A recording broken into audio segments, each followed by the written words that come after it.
Good evening. It's Sunday night at 9 p.m., which means one thing: we're live and live and in living color. By the way, just so you know, the next 2 weeks will probably be a wee bit of change because I'm not free on a Sunday for the next 2 weeks. 1 week I'm away to see Deep Purple on their farewell tour, probably their one of many farewell tours, you know, what rock bands are like. And the other is my daughter's birthday, so we're out fireworks and all that. So just so you know, there will be a bit of a disruption, so it won't be every single weekend at 9 p.m. as this here thumbnail says, but I know, J Mac, the teeth.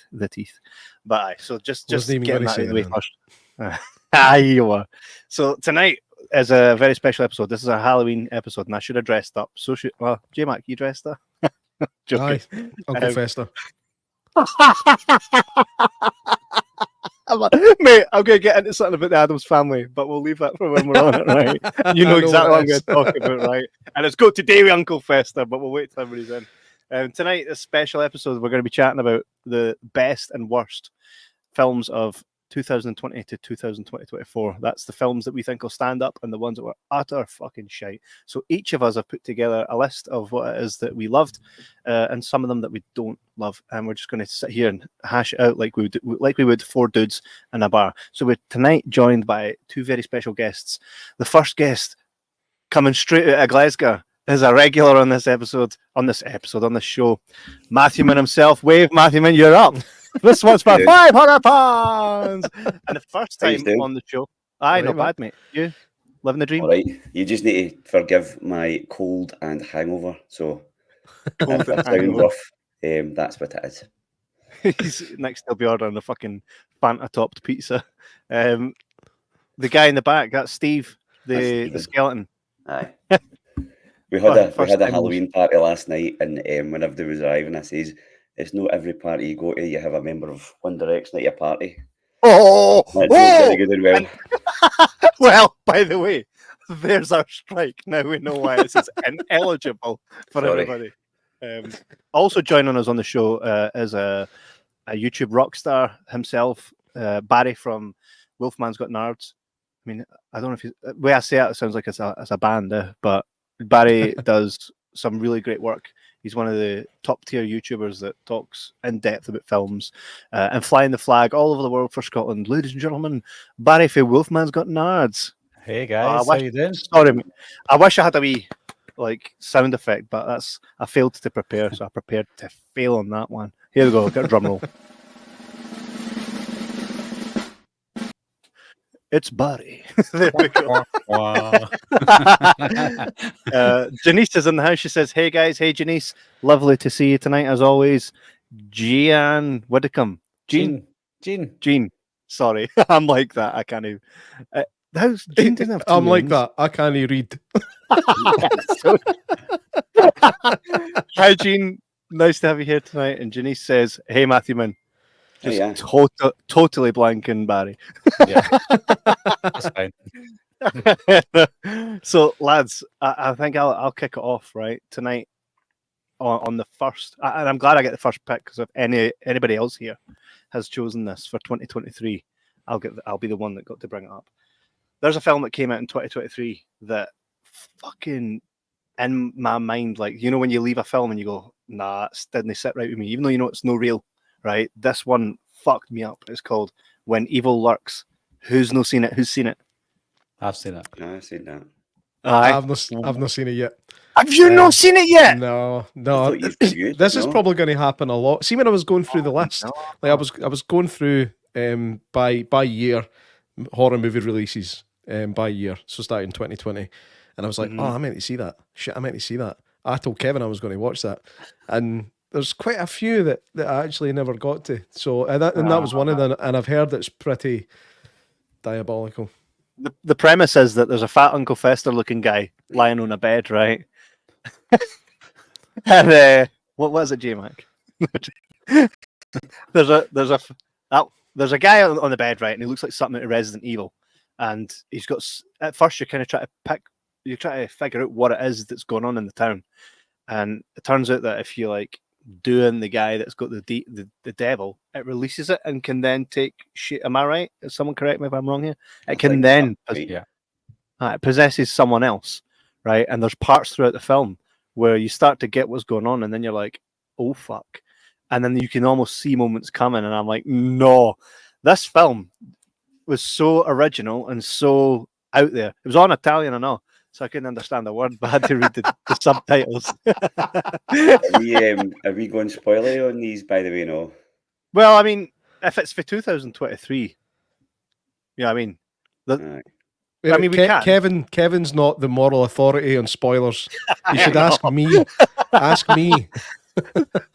However, Matthew Man and I in our wee group chat sat with like 75 messages ruining what film was it that we ruined for him?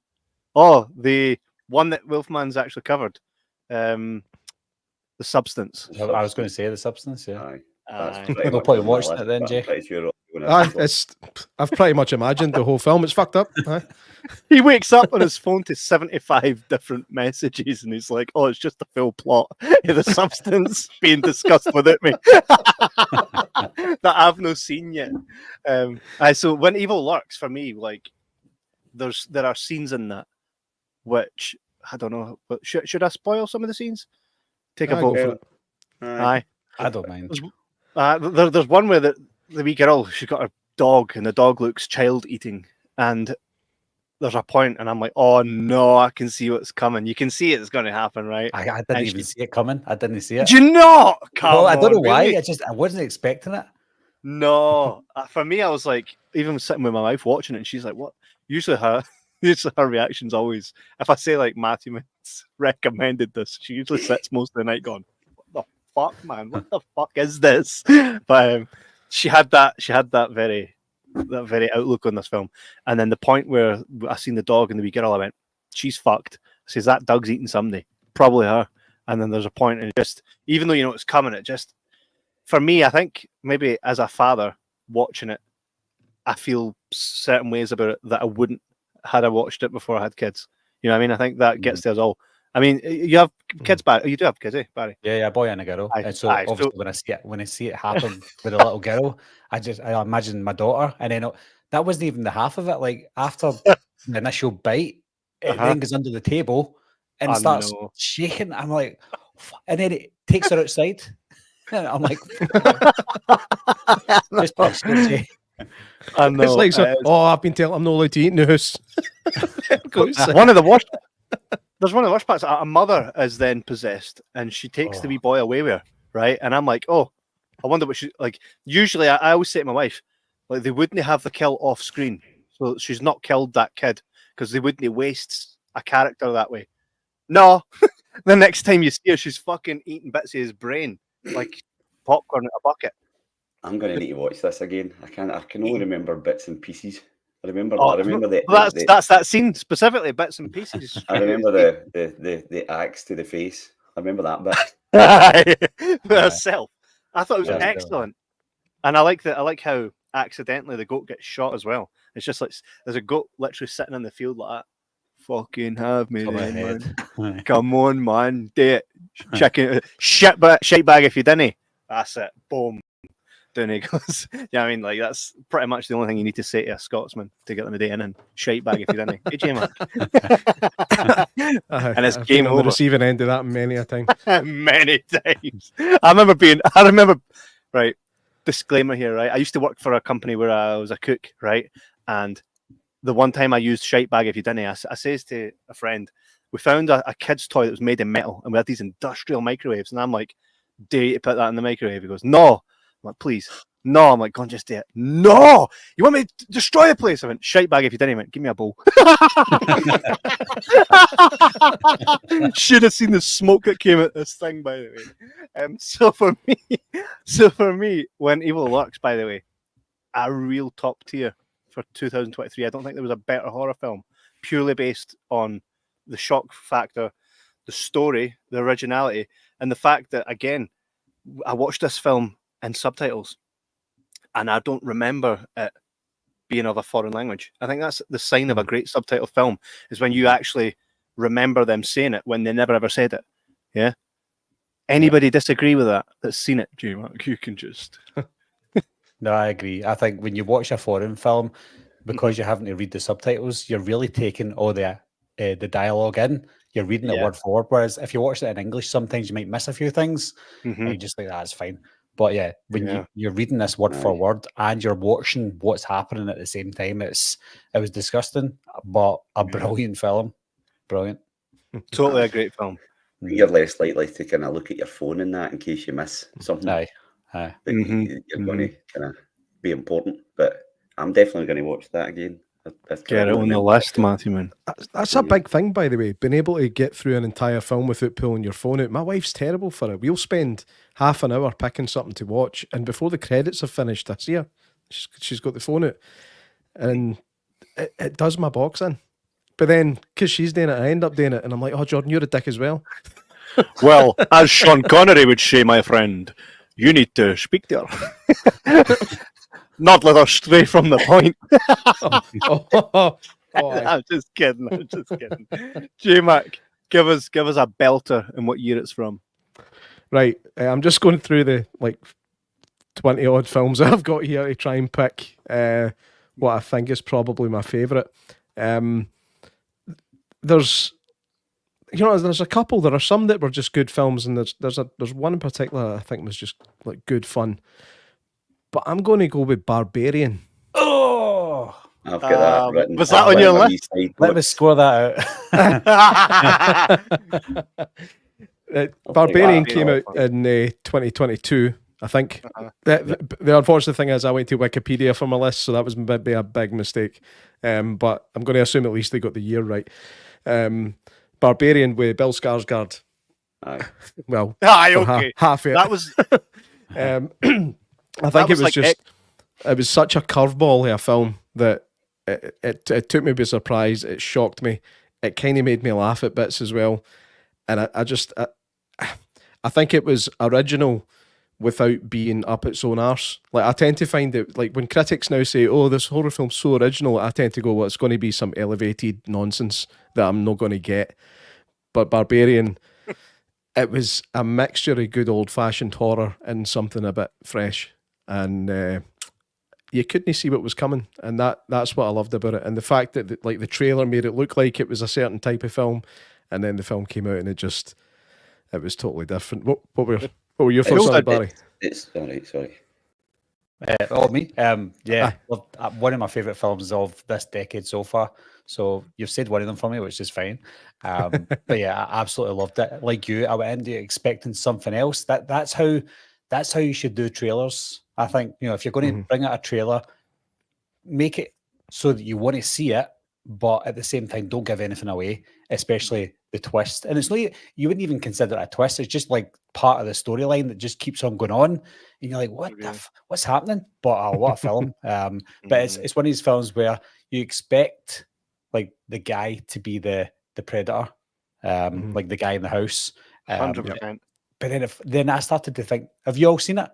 Aye. Yeah, aye. So when he's in the house, I started to think to myself, Bill Skarsgård, maybe he's innocent and that woman is a psychopath and they're going to twist it, But the star of the show for me, though, was Justin Long. See, when he get back to the house, always is amazing. I've said that forever. He's always amazing.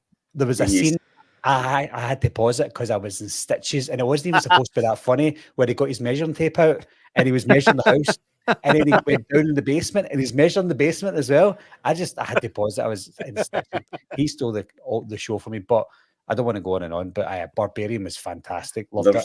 It's such a novelty these days to go and watch a film where you know nothing about it. And I've got one on my list that I went into blind and I loved it.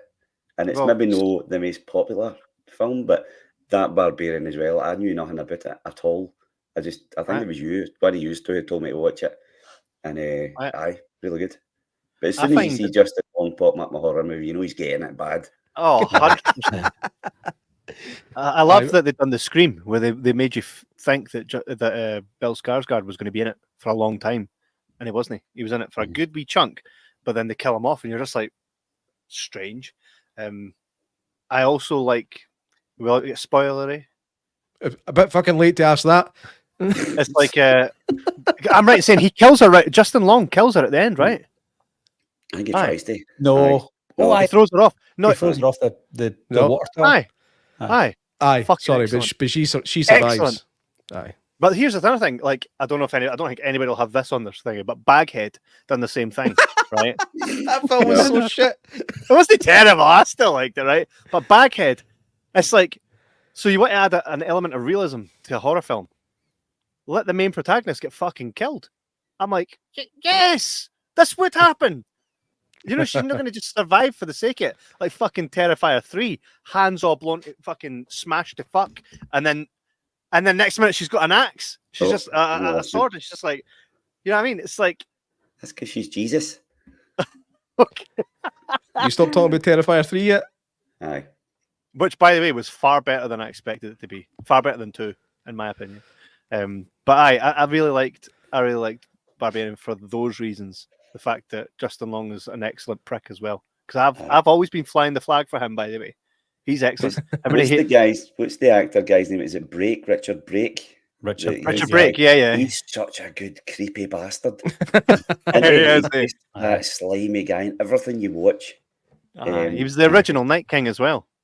Aye. Like I'm not particularly that fond of Star Wars, but he was in The Mandalorian for like 5 minutes, and it was easily my favourite bit of the whole thing. Aye. That was when Bill Burr shot him. That's probably my favourite Star Wars moment ever. Yeah, that's what you get, bitch. Aye.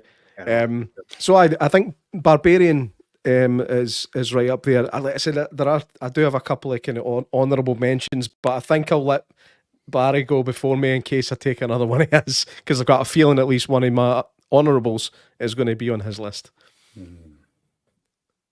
The Darkness also have a great song called Barbarian. Well, that's nothing to do with the movie. Good. No, but it's a great song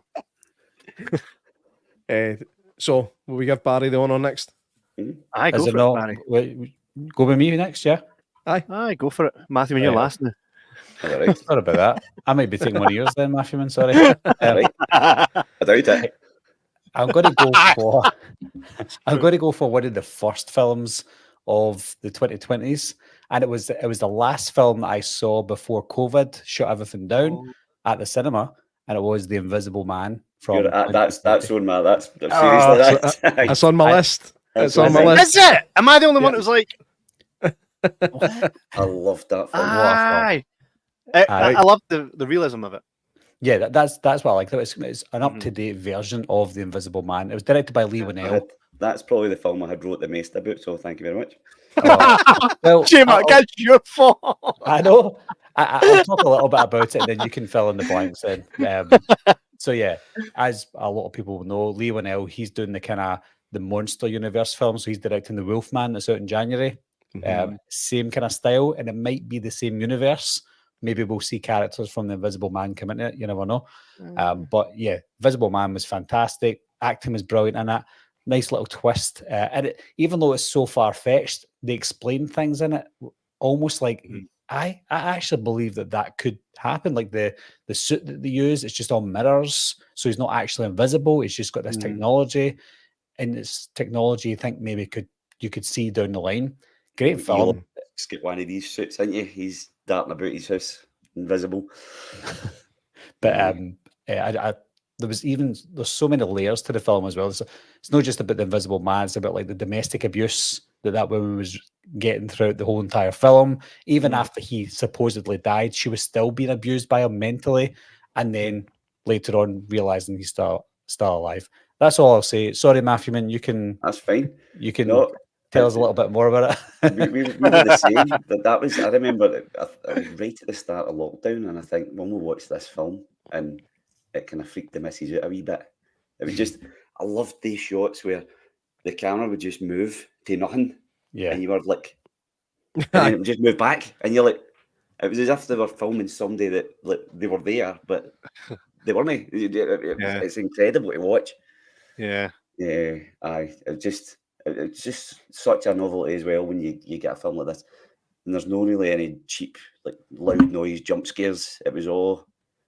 It was such a clever film, such a clever thing. Just the wee touches that they done when you seen where he was. Really loved that film. Really I think it reminds me of it's got elements of Sleeping with the Enemy meets. There's a film. What's it called? It's got Famke Janssen in it and the boy from Gossip Girl. and she's like, "Here, I can't leave this house because I'm on house arrest." But also, my husband, who I killed because he was abusing me, he's his ghost is still here. So yeah, I'm getting battered in the afterlife, and I can't leave because I'm What was tagged that called? for killing him. I just remember I have boyfriend definitely seen that. the And boyfriend off the fireplace, didn't he? he gets it. He gets it all right. What is that called? Is it not like The Apartment or something? It's no, I can't remember. No, it's got a weird name. So, we'll find it. We'll find it by the end of the show. But that does have elements of that, so I give it that. But for me, the Invisible Man, I always still think Elizabeth Shue and Kay Bake. The Hollow Man. Hollow Man.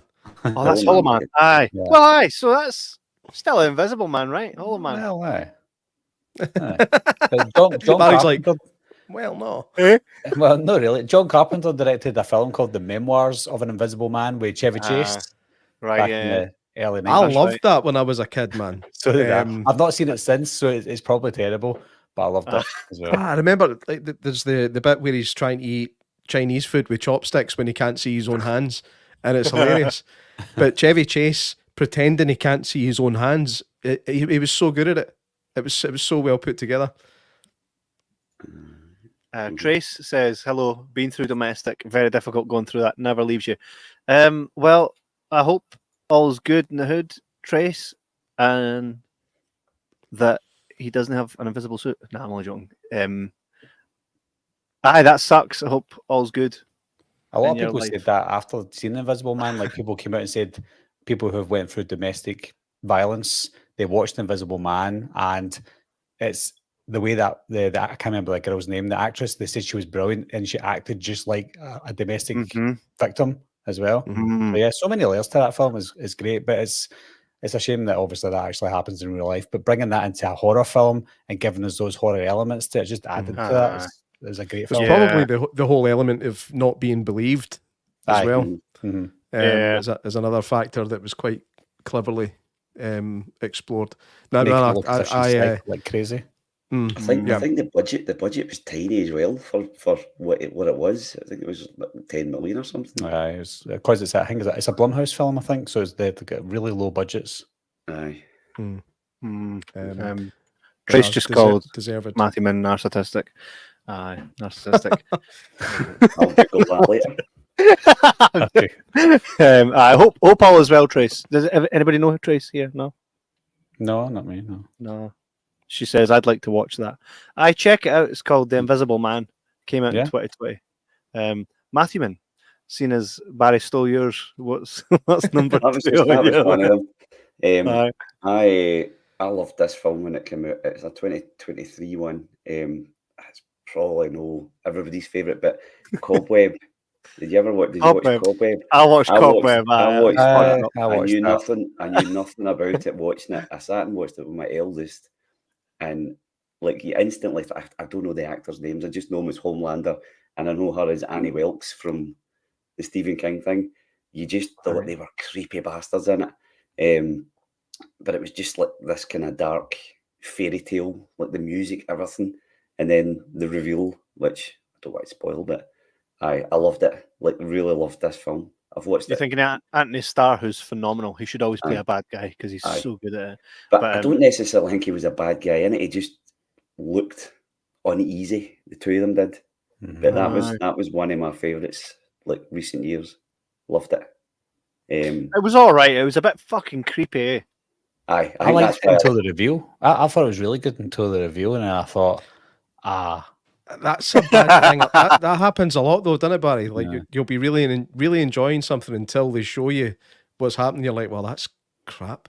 Yeah, I think it's because you've got this in your mind where you think, or what you want to see happen, and then it doesn't, and you're like, it's kind of like the M. Night Shyamalan films with these twists. They're great until there's a twist that you don't agree with, and it's the same with Cobweb. I thought it was really good. I think like the parents were brilliant in it, and then you got that kind of reveal. I can't even remember the full reveal, and I won't spoil it, but it has something to do with something living somewhere.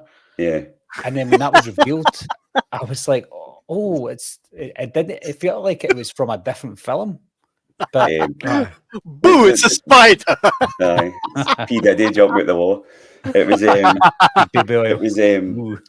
it's one of these films. Like I've seen loads of stuff like online about it now, and like the practical effects that they had, but yet it was all CGI in the film, and you're like, why did you not use the practical one you had? Because it looks phenomenal. And they've done the same with Prey. Remember the Predator one? I had that in my list, but then I thought it's not really horror. I had a few of those.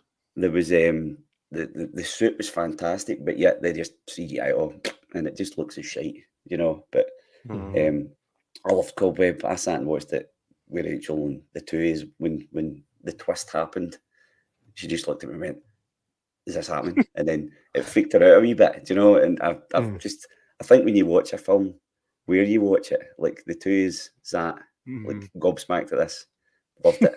As is, I was going to pick films that nobody else was going to like. I always do that.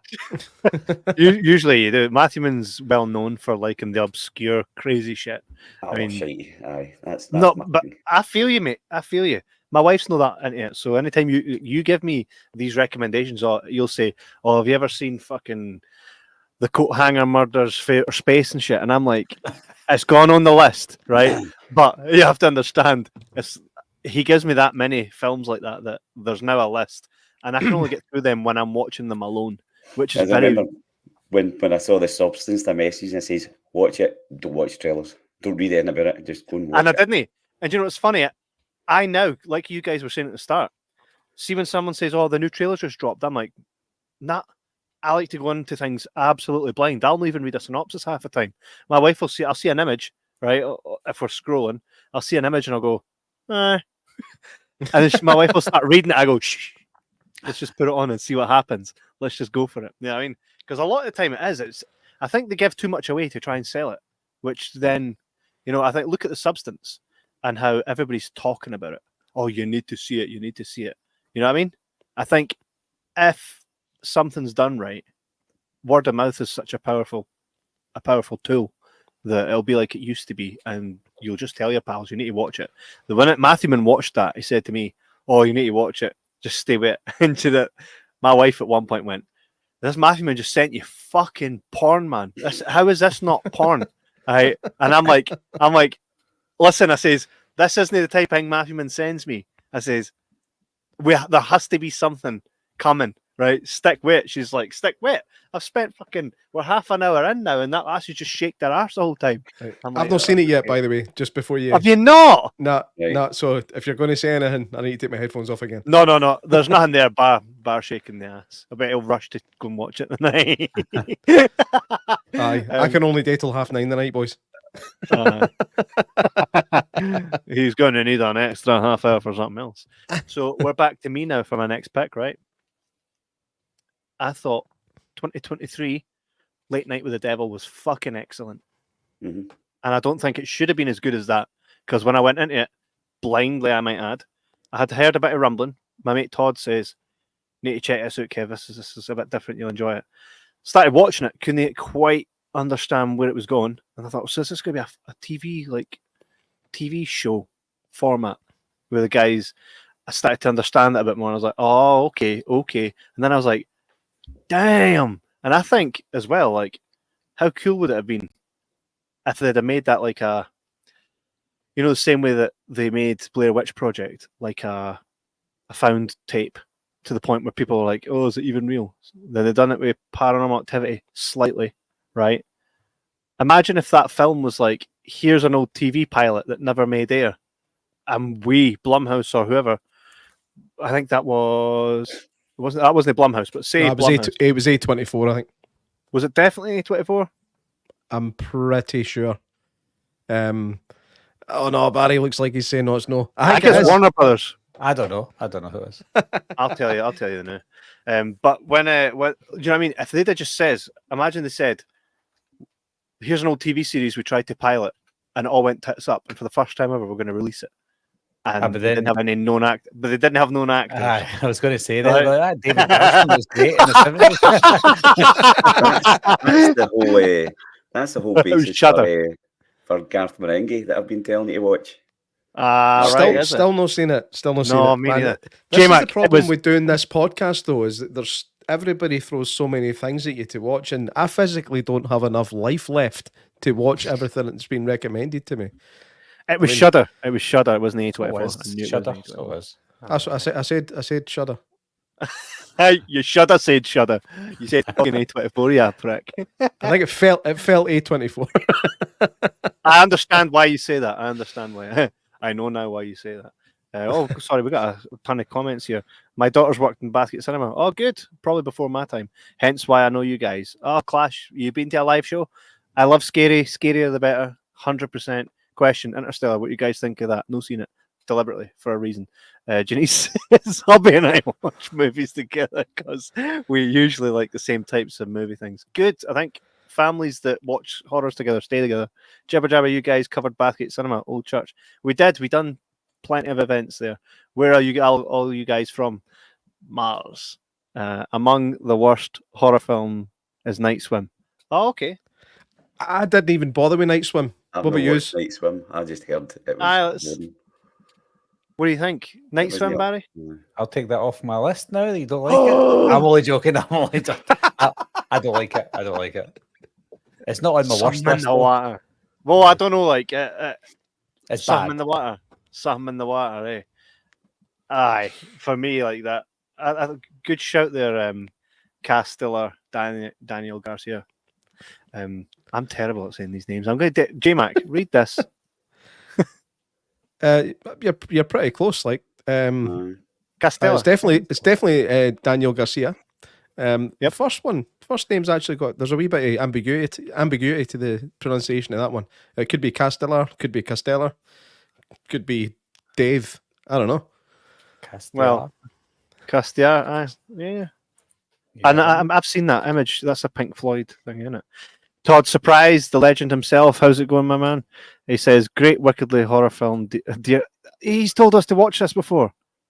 Yeah, he did. I'll 100% check that out.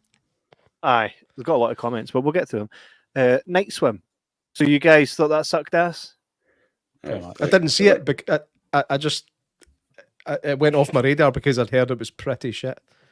It's a swimming pool and you go into it. That's you fucked. A haunted swimming pool. That sounds like one of the shitty things I would make up. I know. How did they pass that? Like, do you know when we go like, oh, okay, there's a hot like killer pinata, right? Beast or bunny. How did Night Swim like jump out of that category of no, get fucking back out of there? A haunted swimming pool. Like, how did that get out of that category? Is it because it had a good budget? Some fairly known actors. It must be that, right? That's it. It was filmed well, but that belongs over there next to Beast or Bunny, right? It's just no as over the top as stuff like Ouija Shark. Still a classic, by the way. Kev, why have I got the fucking Barbie font for my name? It took him 33 minutes and 45 seconds to realise. Purely just for this moment that we're living right now. For that reason. When I was putting everybody, I thought, right, so Wolfman's got his own branding, and as does Matthew Man. I was like, I'll just go for Shrek, right? Because I can't slag you and no slag myself. That's wanky. So I'll give myself Shrek, and J-Mac can have Barbie. And I thought, I'll put Barbie because we'll get on the episode and they'll be like, why the fuck did I get Barbie? And if I gave you Shrek, you would take that as an insult. So I was like, I'll take Shrek. There we go. Thank you. You're welcome, Barbie girl. J-Mac, your next selection. Right, okay. I'm going to go with... is this really a horror? I'm going to go The Menu. With Ray Fiennes. It's phenomenal, but not horror. It's classed as a horror. I would say it is more psychological thriller, maybe. But you know what? Fuck you. You've made me feel bad about it, so I'll pick something else. Man. John Wick's a horror. The horror on their faces, they're being shot. Come on, man. Put your hand up if The Menu is a fucking horror. I've not seen it, so I couldn't even comment. Oh, by the way, watch it because it's brilliant. But by the way, nobody went in there going, I'll not be fucking sleeping the night after that shit. Get to fuck J-Mac. Okay, I'll go with my next one then. And if it's on any of your lists, get it up you. The Marvels. The Marvels are no. Oh man, I make yourself at home, Barry. You make it too easy. You make it too easy. The First Omen. I think that not only for a legacy horror, but for if it was a brand new thing, I thought that was phenomenal. I've watched it at least 4 times, and I think it's one of the best acted horror films I've seen in a long time. Mm-hmm. One of the best written, one of the most well filmed. I just think it's probably as close to the most perfect horror film I've seen in a long, long time. And I don't know if everybody feels the same way, but I think it affected me in ways that I didn't expect. It was better than I expected, because the legacy horrors haven't really been particularly great, with a couple of exceptions, but I thought this one was phenomenal. Like the new Exorcist. Move on. Well, C. Paul Davis is an actual exorcist. He says that's his number one, right? And I sent him a message when I was watching it, and I said, "Oh, did you enjoy it?" He went, "Fucking never talk to me about it." The new one, was that one with the wee lassies? Was that the Exorcist? Believer, isn't it? Believer. Yeah. Aye. That was a legacy. So I agree with you, J Mac. There was a lot in there that I went back and watched the original Omen after watching the first Omen, and it all tallies up. I'm like, oh, aye. It's like that scene in the new Wonka film where he flicks the coin and it goes up and then it lands in the drain, and he looks at it and he's like, fuck it, and leaves it. And I'm like, that's the coin that Charlie he finds it. It was Wonka that I was like, fucking, like this in the cinema. Like, I seem to be the only one picking up on it, but I love it when you can effectively take something that we've had for how many years? 40 odd years? 50 years? And then really connect it with something from now, like it was a real prequel. I agree with you. I think that was quite decent. What do you guys think of the first Omen? Yeah, I thought it was good. I'm not a massive Omen fan, so I didn't rush to see the first Omen. But when I watched it, I was like, this is actually pretty good. It was a film that I only watched because I thought I will sit on my phone, but I sat on my phone for like a minute and I was like, oh, this is actually pretty good. And then I was watching it and I'm like, this shouldn't be as good as it was. Yeah. But yeah, there was another film this year called Immaculate. Have you seen Immaculate? Uh-huh. Yeah, I think I stayed away from that, did I? Immaculate. It's basically like the first Omen. There's a few differences, of course, but it's, remember back in 1998, you had Armageddon versus Deep Impact, and then you had Ants versus A Bug's Life. Well, this one's it's like Immaculate versus the first Omen. They're almost identical films, but they're completely different at the same time. So you always there you go. That's awful. No. Why have you still got that? It's just it reminds me that I once used to be happy. No. Have you not got anything from the first Omen though? Just a scar. Yeah, I thought the first Omen's pretty good, and that the birthing scene that I won't mention too much about was it was interesting. I think that's what got it. I think that scene had to be cut to get it the 15 certificate. It was going to be an 18 because that bit was even more graphic. But they had to, when they submitted it for certification. Certification? What a stupid way to say that. Certification. That just came out funny. When they sent it for certification, they were like, nah, it's an 18 as it stands, but cut this bit and it'll be all right. Well, by the way, remember in the original, they said that Damien's mother was a jackal. Yeah. And I think with it actually being there, that because I was like, how did that even make sense? But I think they did the closest thing they could to make that make sense, there was a bit of a gender swap with the demon thing. Was there no... But we're in 2024, darling. I remember liking it. I can't really remember much. I remember there was a bit of a kind of curveball where they showed you somebody that you thought, right, that's who's getting it. That's who's going to be Satan or whatever. And then again, that's a film I'm probably going to need to watch again. I think it's it struck all the right chords for me, and I love Ralph Ineson as well. He played the priest. His voice is incredible. He's got the best voice, I think, in cinema or TV today. it's you can't even put it on. Nobody can do an impression of Ralph Ineson. It's such a unique voice, and I thought he was brilliant at the what's his name? Father. What's Brannigan? Is it Brannigan? Yes, it was Brannigan. Yep. Right. I hope it's Brannigan. I'm just thinking of Irish 100%. crisps. Right. No, 100%. But no, I think I actually had that as my favourite of the years that we're looking at. Charles Dance, he was at the start of that, wasn't he? He got his he'd rattled. Aye, it's always good to see Charles Dance popping up. Anything with him in it is phenomenal, man. He's phenomenal, and he's phenomenal on purpose. Got quite a few comments here, so we'll just rattle through them for a wee minute. If you do have comments, hit them in. Tell us your favourite films, and between us selections, I'll kind of try and rattle through them. Damien Fairbairn says, Evil Dead Rise, good or bad? Fucking excellent, in my opinion. I loved every minute of it. It almost had that same vibe as When Evil Lurks. There was an element of that in there, for me anyway. Aye, the word evil. You're fucking hilarious, mate. Castella says Carved 2024 was a fun horror comedy. Don't think I've seen that. I'll definitely check it out. I started that. It's new on Disney Plus, but I think it's a Star movie. Oh, okay.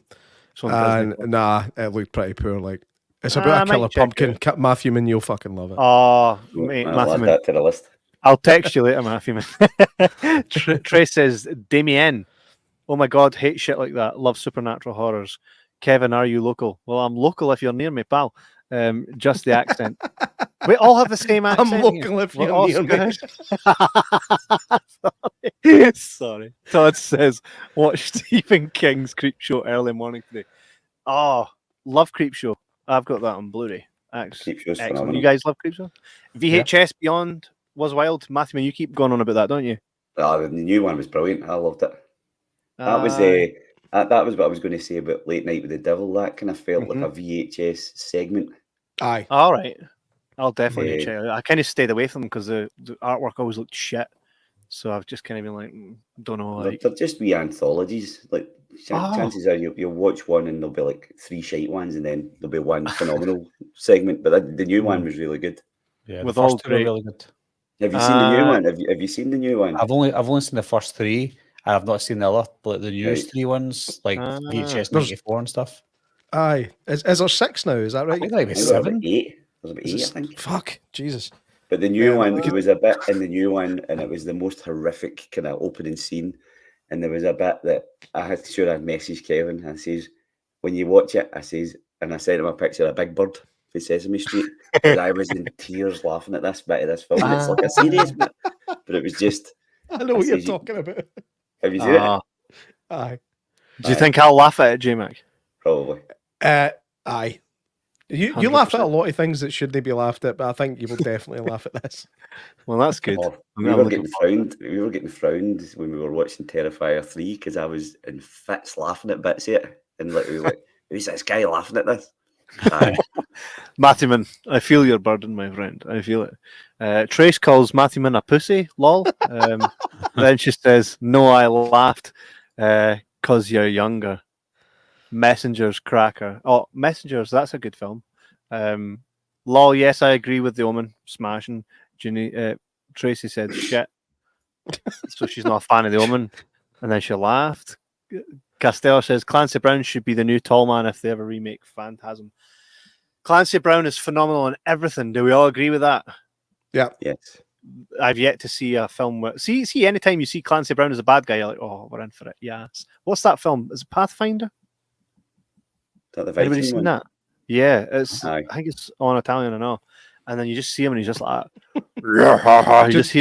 just for context, Barry, whenever something's a foreign language film, Kev refers to it as being in fucking Italian. This is a thing. We'll be sitting watching. You get it. He'll be sitting watching Japanese horror and he'll be like, it's on Italian. It's a wee thing that became a running joke, so you can join in it. All he hears is the spicy meatball. But Barry's like, Kev sure does watch a lot of Italian He's also going. I'm pretty sure when where evil lurks was Portuguese. I was. Same thing. Just kidding. Truth says, "Can he beat Armageddon?" That's true. We done an Armageddon. Episode like 4 years ago or something. Go check it out. There's really J Mac sings a song right at the end of it. It's fun. I remember that. Mr. Right. Frost. I sang you don't want to miss a thing as Cartman. And if I do say so myself, it was pretty fucking funny. Mr. Frost with Jeff Goldblum is a horror film that deserves more love. I will need to check that out. Anybody seen that? No. Jeff Goldblum's in it though. I always love to watch Darkman Part 1 with Liam Neeson. God bless Sam Raimi. Aye, and then he does pretty spot on usually, including the first Spider-Man trilogy. I always love to watch. Oh no, did I know how to do it? Mine, Green Mile, they're no fucking horrors, man. Mama. Green Mile. I mean, that's not horror. Titanic. I mean, it's horrible what happens, but it's no horror. Wonderful Life. Do you mean It's a Wonderful Life? Mama was okay. We'll give you that was a horror. That had Nikolaj. What's his name? Nikolaj Great Showman. Waldau. Aye, that's him. Trace. I think you're pished, hen, because none of them are horrors. Final Destination as well. Again, no horrors, but I wouldn't class them as horror. They're fun. Yeah. You think they're horror? Well, they're 100%. They're 110% horror. Aye, surely. I'm pretty sure that you look up horror in a dictionary, it says, "Have you ever seen Final Destination?" Really? Fucking horror. It's funny, like that was a rom-com with a twist.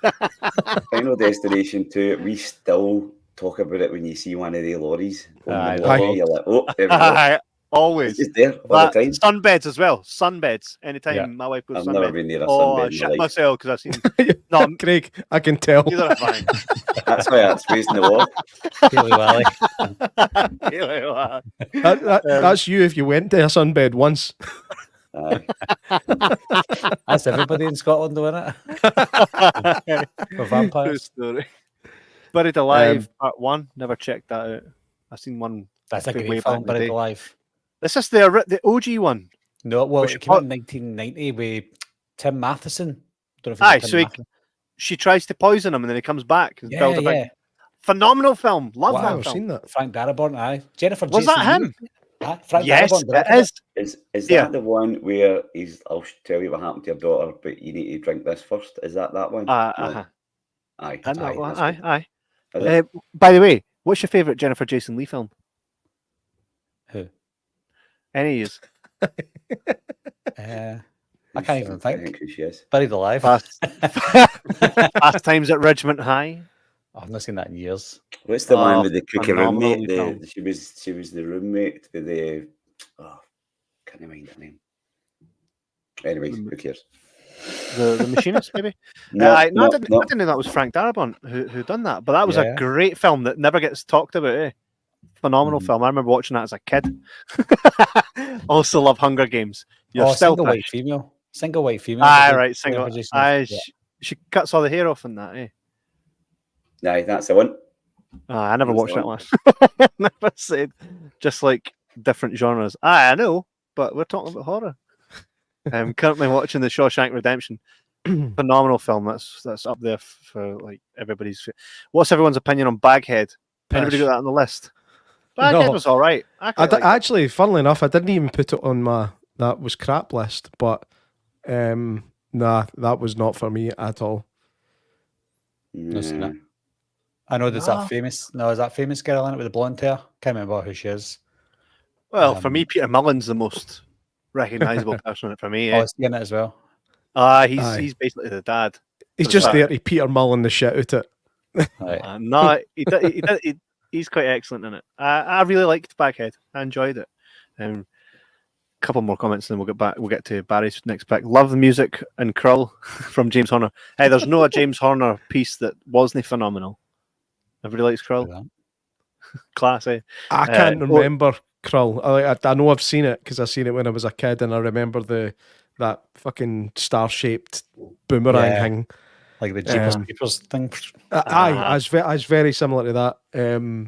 But that's all I remember. I remember a big stupid monster at the end. the big spider thing as well. Remember that? But it's very, very low down in my memory catalogue. Trace says, "Oh, it's just based on horror movies." Well, here's your sign. Read this shit up here, man. It's literally right there. Misery. More of a psychological thriller now. I would say it was a horror film. Stephen King. But you guys think Final Destination's a horror? No, there's a skull on the front. It has to be. Right. If you do have comments, leave them on the side, and we'll get to them in a wee while. We're going to smash back through a lot of our choices here. Barry, what you got next? I can see you itching to tell us. Is it me? Yeah. Right. Well, it was going to go round in a circle, but J Mac changed it, so it's you now again. Right. Okay. I'm going to say my next one then is apologies because I know somebody's got it. Talk to me. No, I don't. Talk to me. I've got that. I don't have it. I do. Well, at least one person. Yeah, Talk to Me, 2023 movie. No, 23. Is that not 2022? No, came out last year. Did it? I felt like it was. Why have I got it doing? Let the boy talk, man. Did I say 2022 or 23? 22. But it's 23. And it is 20. On here it says 22 online. I thought it was 22. 100% 22. Aye. Oh, doesn't matter. It doesn't matter. It would have been made in 22. But there we go. It would have come out in 23. Everything I'm seeing is saying 22. Release date 23. Sorry, you're correct. It would have been made in 2022. You are correct. Apologies. Yeah. Let's see. Yeah, so it's what they called the Raka Raka Boys who directed it. They're YouTubers. And then this was like that was their first film they made, and it was amazing. Have you all seen it? Right. Yes. Yep. Hell yeah. So there's some like scenes in that. It's like weren't expecting it, like that wee brother that takes to the and then our wee brother should have been played by Justin Long. Oh my god. Oh my god. Some imagery in that film, I was just like, oh, I'm never getting this out of my head. It's one of these films after you watch it, it stays with you for a while. It's got 100%. Kind of subliminal messages at the end of it, like she sees her dead dad going, like possibly going down a lift or up a lift or whatever. Is that like him going to die? It's a kind of subliminal messages. I've only seen it once though, which was last year, and it's one of the films where you don't really want to watch all the time. I'll give it a few years to simmer, and then I'll go back to it again to kind of get a kind of fresh take on it. But the first and the only time I watched it, I put it right up there as one of the best so far from me. 100%. One of the best of the 2020s. It's such a simple concept that you could just keep doing it. That's what makes it so good. All about that, mate. All about that. Just that hand. See, just creating that hand. That's like now an iconic thing. Yeah, you see that instantly. Like the wee box for Hellraiser. You're like, that's it. That's the thing. And I remember really enjoying that. I don't know why. It's like a modern day Ouija board, isn't it? Like 100%. But even better. Yeah, even better. It's a Zoom call. It's a fucking Zoom call, isn't it? Hey, I think Zoom call to the afterlife. A lot of the time, somebody's going to fucking steal that now and make it. A lot of the time, you watch something and you go, "Oh, a sequel." Just you roll your eyes when you think of a sequel. I want more of this shit. Like, I want to see. Yeah, good. I want to see a box full of that shit. Because see when you've got a great concept, like even Death Note. I know Netflix made the film Death Note, right? Which for me was like a gateway to go and actually check out the anime. Something I don't actually really watch a lot of his anime. But the concept, I was like, that's fucking excellent. You get a book and you write who you want to die and how you want them to die. That's just such a simple concept. It's one of these things you're like, why did I not think of that? It's like... There are some movie concepts that are so simple that you're like, how did I not think of that years ago? Because it is so simple. But that is the kind of perfect example of a film with a really simple premise that could have been crap, but they actually elevated it to a level where I suppose it is up there with some of the best of the last 4 years. And it was nice to see the return of a 90s icon thing for the Addams Family. I just hope that it's one of the films that probably Disney need. a sequel. Do you know what I mean? But they'll do it anyways. Yeah. It was like Smile didn't need Smile 2. Smile 2. I've not seen it yet. But see if Smile 2 was because I think you said to me Smile 2 was quite pish, right? I didn't like it. But if you went and seen Smile 2 and it was amazing, would you then go, well, it didn't need a sequel still? Do you know? You know what's going to happen. I'll just say that. You can tell for the somebody's start. going to smile. You know what's going to happen. And get done in. I think there was one bit. Has any seen it? No, the second one. Yeah, I've seen it. No, yet. See the bit. There was one bit. This isn't a spoiler. No, waste it. But there was the one bit with all the dancers. That was proper creepy.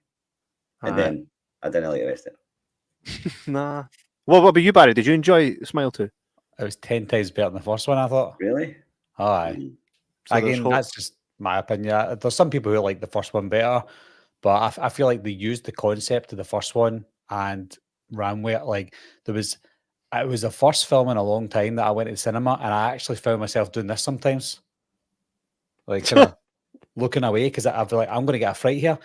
And it's a film that there must have been about 2 or 3 jump scares that you didn't know that were going to happen. They just like somebody like getting an orange juice like that. It's off.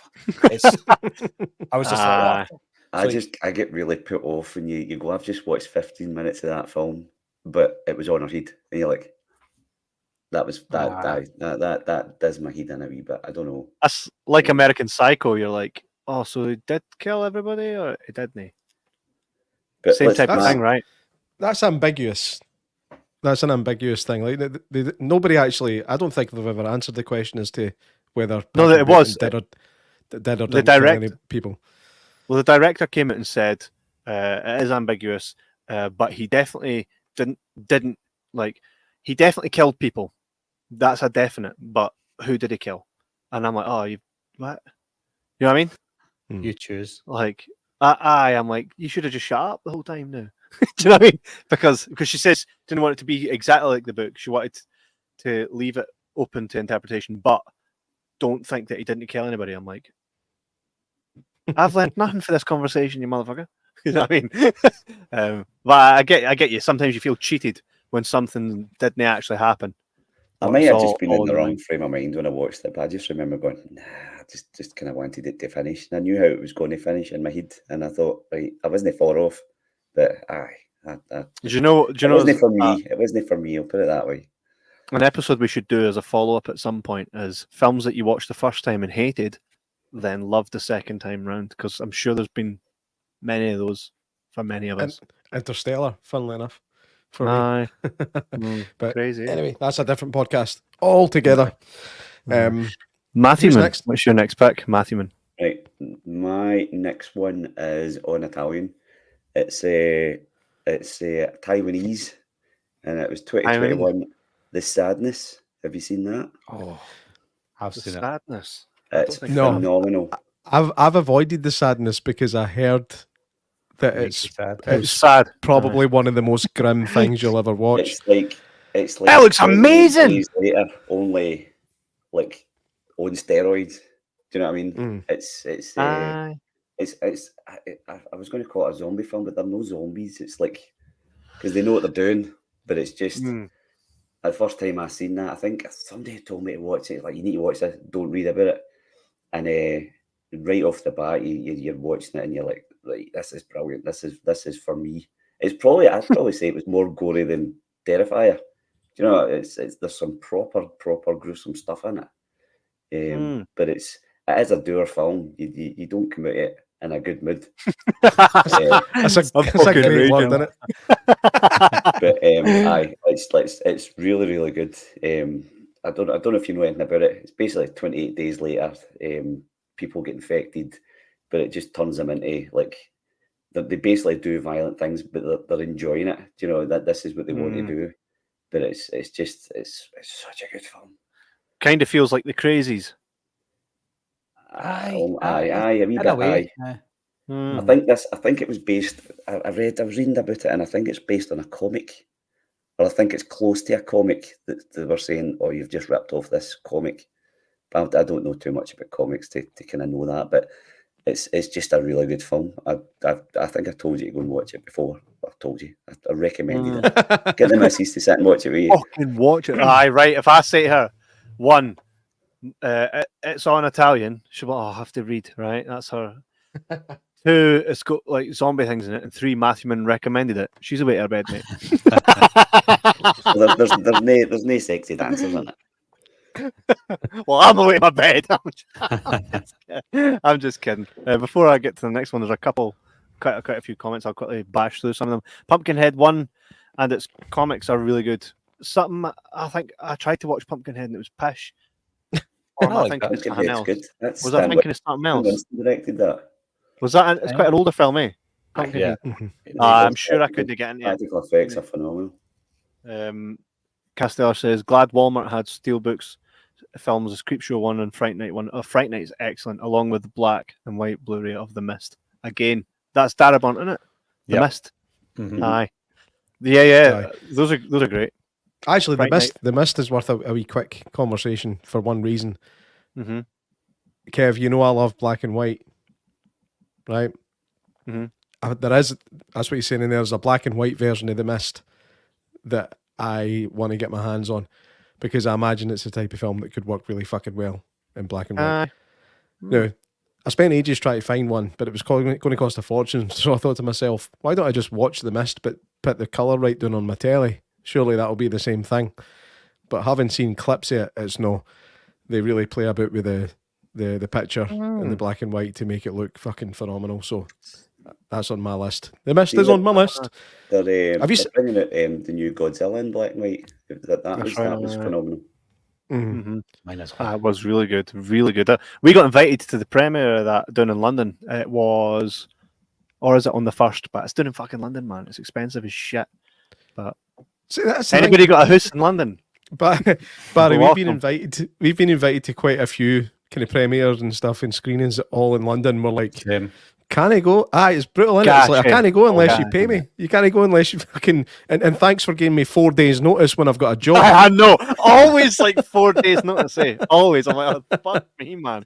But that would have been quite cool. If anybody is in London and would like to go on our behalf, fucking hit me up. I'll get you in. But no Trace. She seems bonkers. I'm only joking, Trace. You can go. Speaking of Trace, right? I'm away to watch Summit. Very scary. Married at First Sight. That's known on a Sunday. Hen comes back on Monday. She's recorded it. There's catch up TV. Kevin, stop ripping the piss out of people. No, she says Married at First Sight. It's known on a Sunday. So I've heard. Shadow Builder is a horror film with Tony Todd and Michael Rooker that has been forgotten. 2 great actors. No think I've seen that. Anybody seen that? No, seen it either. Castellar, we need to chat more because you tend to like the films we like. Our son loves Death Note. Good. Death Note's class. Trace says Ghost. That's not a horror. Devil Times 5 has some truly wicked killer kids. I'm not into that. Children in the Corner, that bored me. See, kid killers. Anybody like kid killer films where the kids are killing folk? Orphan was good, but then it turns out she's not a kid, so I don't think that counts. No, it doesn't count. But no, what about The Good Son? Macaulay Culkin. That's a classic, man. That's probably the only good one, but it's not like he's more like a deranged. You know what I mean? Rather than like a possessed. He's still a killer kid. Still a kid. He was definitely a kid. No, you can tell because he's really wee and young. Don't know. Like recently saw the Demon Murder Case with Kevin Bacon. Do you know what that is? No, what is that? So, have you ever seen The Conjuring? The Devil and They Made Me Do It. Yeah. Yes, we covered that. It's that case. Right. So, it Kevin first came out Bacon. in '83 with Kevin Bacon. I need to check that out. I'm surprised that never came up last time we've done it. Torment and 13. Mate, you need to send us a list of all these unheard ofs. If I hate it, I won't watch it. How do you know you hate it? I know, Janice. How do you know you hate it if you didn't watch it? Oh, wish I had MySpace. Midnight Movie has a tremendous killer. If I hate it, I won't watch it again. Janice, man, where we go? Where are you going with that? Damien says the sadness was definitely inspired by Crossed. Great comic, very grim. Never checked that out. Matthewman seems Is that you see? You checked it? Aye. Class. I saw Creepshow at the movie theater the week it came out. We snuck in because we were underage. Mate, that's what you call a rebel. Trace is laughing at he daft. I ken you dafty. Watch Danny. Even that's not even a horror, man. That's not even my first horror list has over 300 titles. This is a guy that puts lists together quite frequently. So we'll need to check that list out for sure. I think there'll be a documentary about him soon. I know. Called The List. The List. But we're coming up with bangers here. I'm not going to go for one that I know two of you will actually have on your list. So I'll leave that for you guys. One I don't think anybody else will have on their list. But for me, I enjoyed it, was The Black Phone. It's on my list. Was it actually on your list? Aye. I thought it was a great film. I don't think it was quite as scary as I was hoping it was going to be, but it was still a good film. Ethan Hawke was quite terrifying, actually, because he almost feels like he has. Yes, I believe they are. Right. It had a very grim feel to it. Yeah, what was that? What was that film they made about a true story of the boys that went to jail because they were wearing Metallica t-shirts, but the kids were found bound in the water, and they'd been like. I think so. What was that? Say that again. Rory Culkin. You're not thinking of Mean Creek, no? No. Not Mean Creek. No, because that's also got Rory Culkin in it as well, doesn't it? Oh yeah. No, this was like a rock band who wore like kind of black and white makeup. No? I don't know. What was that one? I think. What's the film called again? The mother in it is. What's her name? Her that was in King Kong. Naomi Watts. Yes. I love that you got that. I think she's the mother in it, and the dad. I can't remember. And it has the same feel, a small town like Mystic River has a small town that has a murder. Fucking hell, Jay Mack, man. I think. I think I know the film you're talking about. There was one boy in the group that was a bit strange. The other three, I think there was 4 boys that were jailed for something that turns out they never did. Yes, and I think they're still in jail, and they made documentaries about it in real life. Snowtown, is it? What's that called? It's not Snowtown, Australian. No, that's the Australian one, eh? Right. I've not heard of that. I think the documentary is called Paradise Lost. I think we're all over the place. Like 5 different films. Well, that's 5 different great films. But they made. There's a story, and that had the same feel for me as The Black Phone, where a child's gone missing in that town, and then you get the full story through one child's eyes. One thing I'll say is, see the wee girl in The Black Phone. She made me feel like there's a part where she's being battered by her dad, and I genuinely felt like it's the first time I've watched a film and went, nah, that's actually making me sad, just with how well she was acting it. Did any of you guys get that from it? I think both of the main child actors in that film were really fucking good. Did you recognise the guy that played the dad? Yeah. Aye, that was Corporal Opham for Saving Private Ryan. Aye. I don't think I've actually seen him in anything since Saving Private Ryan. Not noticeably anyway. Then when I seen him pop up, I was like, oh, it's Opham. Have you ever seen the film, what's it called? The one with Rescue Dawn, it's called, with Christian Bale? No. He crash lands in Laos and he's a prisoner of war. No. Jeremy Davies is in that as well, and they both lost a ton of weight for the film, and they were so skinny. 2 of them are phenomenal in it, but Jeremy Davies stole the show. He's brilliant. He's really good. It seems like he's maybe actually got a screw loose somewhere, and it works for his characters. Mm-hmm. In my opinion, maybe I've not seen enough of his stuff, but anything I've seen him in, he's been a bit strange. But he was brilliant. Everybody was good in The Black Phone. What was your thoughts on it, Barry? Did you think it was good? You've not really said too much. To be honest, I thought it was a good film, but it was probably the most disappointing film for me, or one of the most disappointing films, because I expected it to be amazing, and there was something about it that I didn't connect to it. Still a good film as well, but I wanted more from it, and I think because I wanted more, I felt like I was a bit disappointed by it, but still liking it at the same time.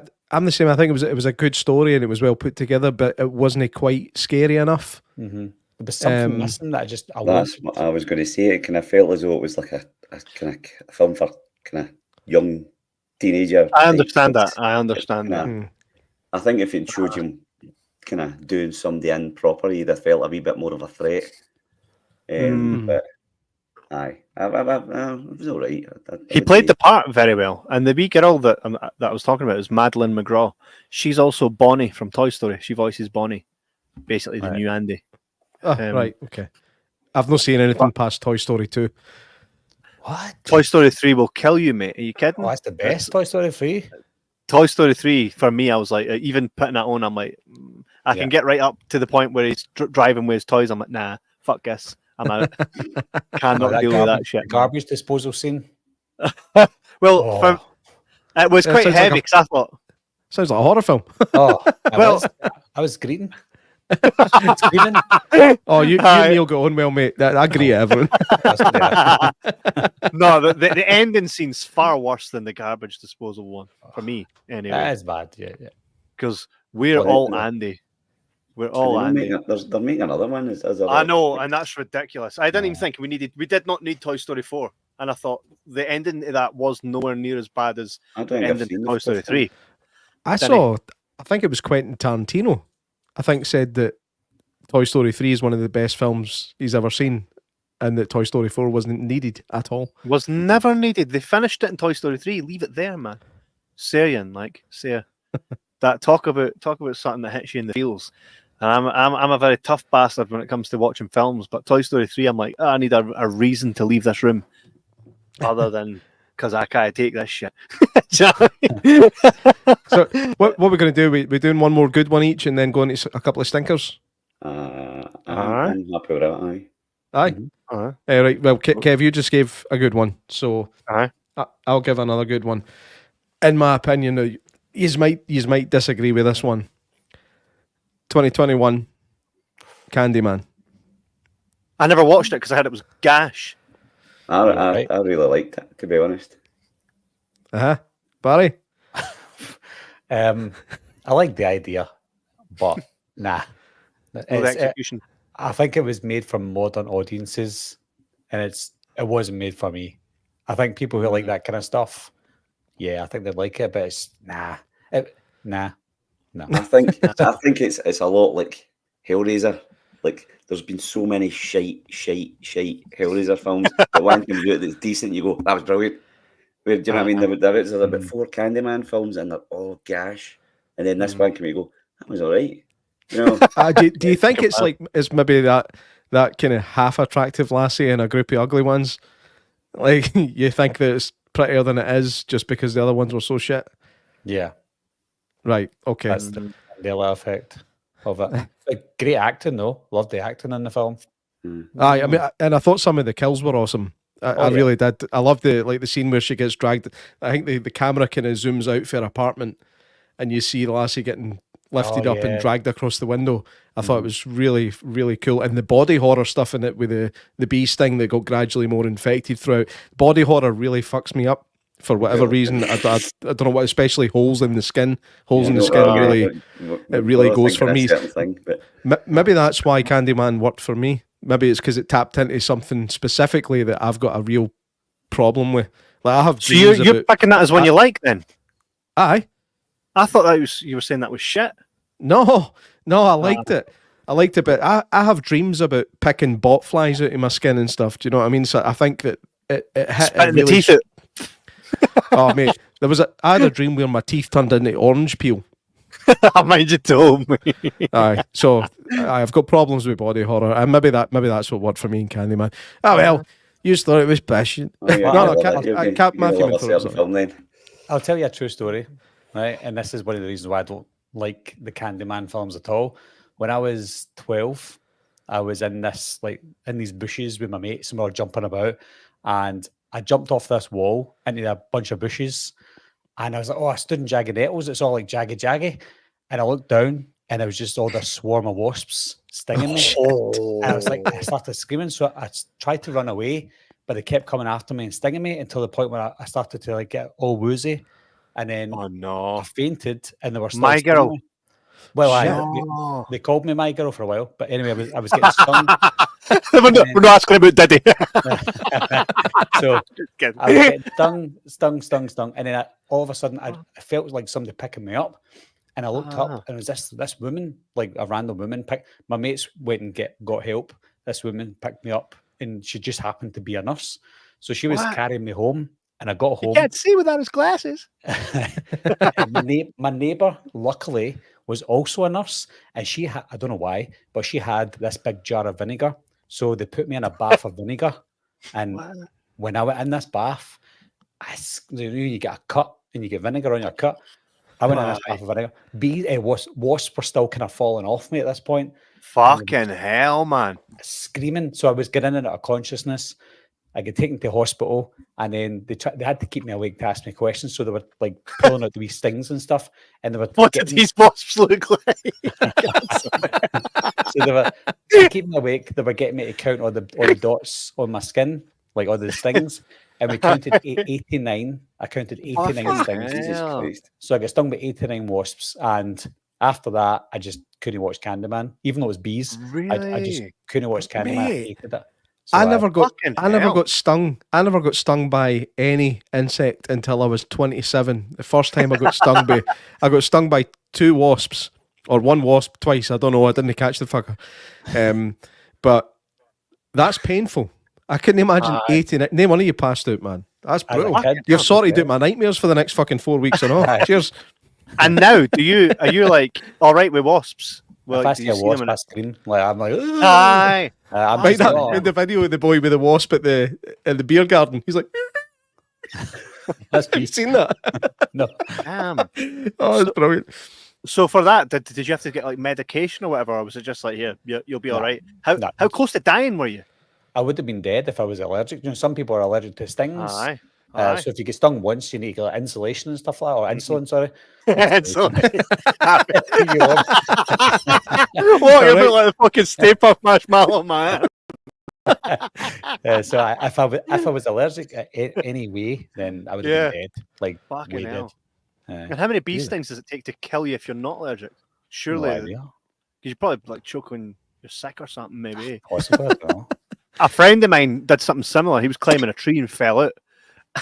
A wasp nest went up his fucking shirt. He's running about like he said he's saying a pally has fell out a tree. Kev's at the top of a tree like that. Not true. No, I wasn't there. But he says he couldn't tell where his nipples were because there's that many stings. He was like, "What? Where are my nipples?" Imagine that. So, in fact, you fucking lived that, eh? That's terrifying, mate. That is terrifying. Mm-hmm. Fucking hell. So Candyman. I'm waiting there. Matthew Min's like, how do I make a movie poster based out of this? You know? That's Matthew Min's thing. A lot of the time we'll say something, right, and it'll sound funny, and then you go on Instagram and there it's fucking looks like it's a movie poster for the 80s. Eh? Ouija Shark.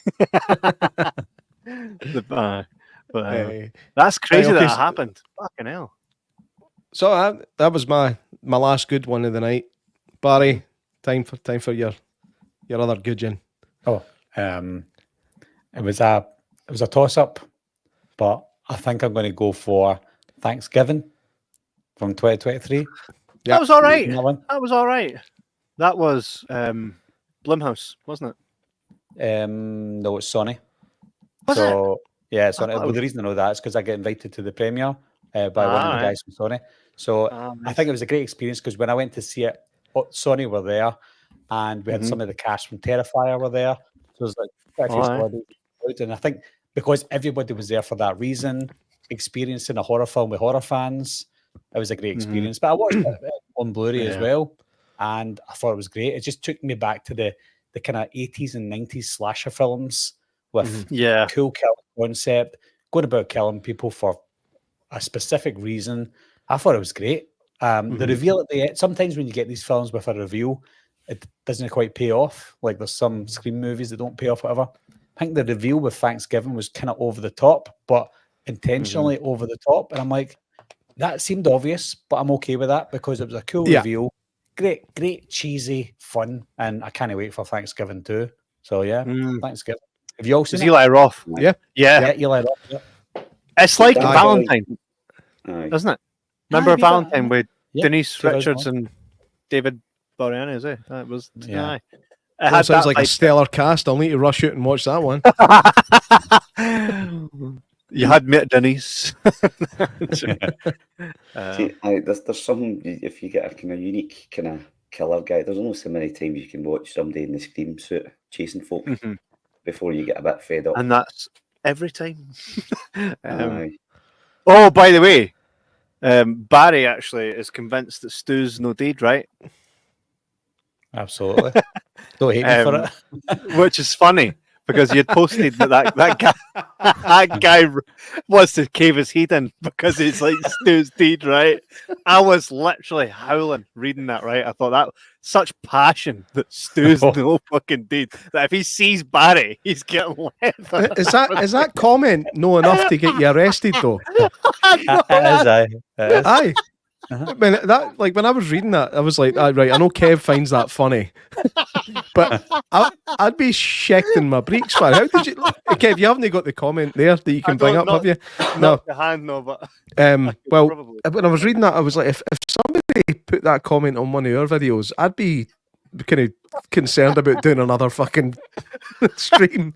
It spurs me on to do more. So it's right, okay. My next question was going to be, how do it make you feel? Obviously, you didn't give a fuck, so that's class. I can read it out here for context. So Barry reckons that Stu from Scream is not dead, and Jimmy says, "Are you seriously this thick? You fucking dumb cunt! You have literally said you think Stu is alive. You think Stu's not dead? I've showed you multiple times. I would love to smash your head in, you silly cunt."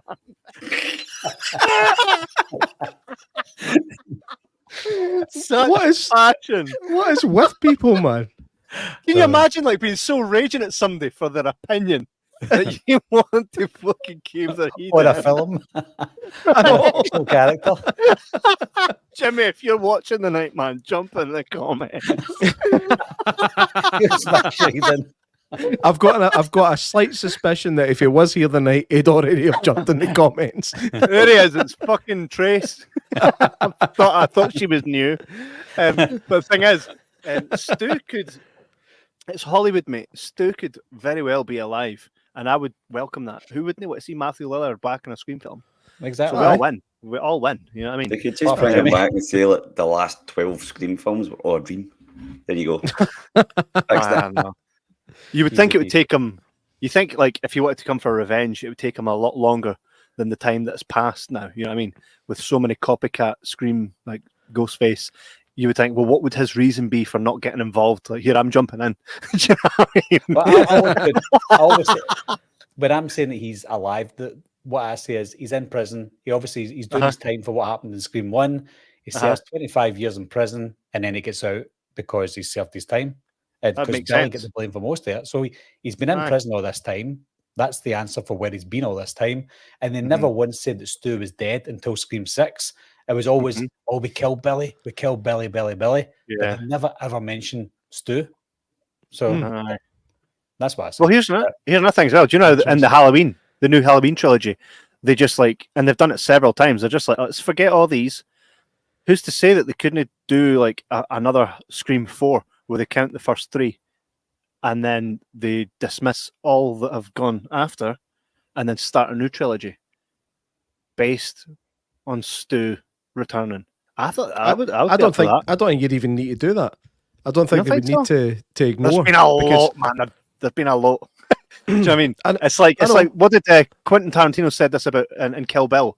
They say, are you going to make a third one? He says, probably, but there needs to be a lot happened in the first 2 that'd be so unrealistic for more shit to just kick off that she needs a good 20 years to recover from that.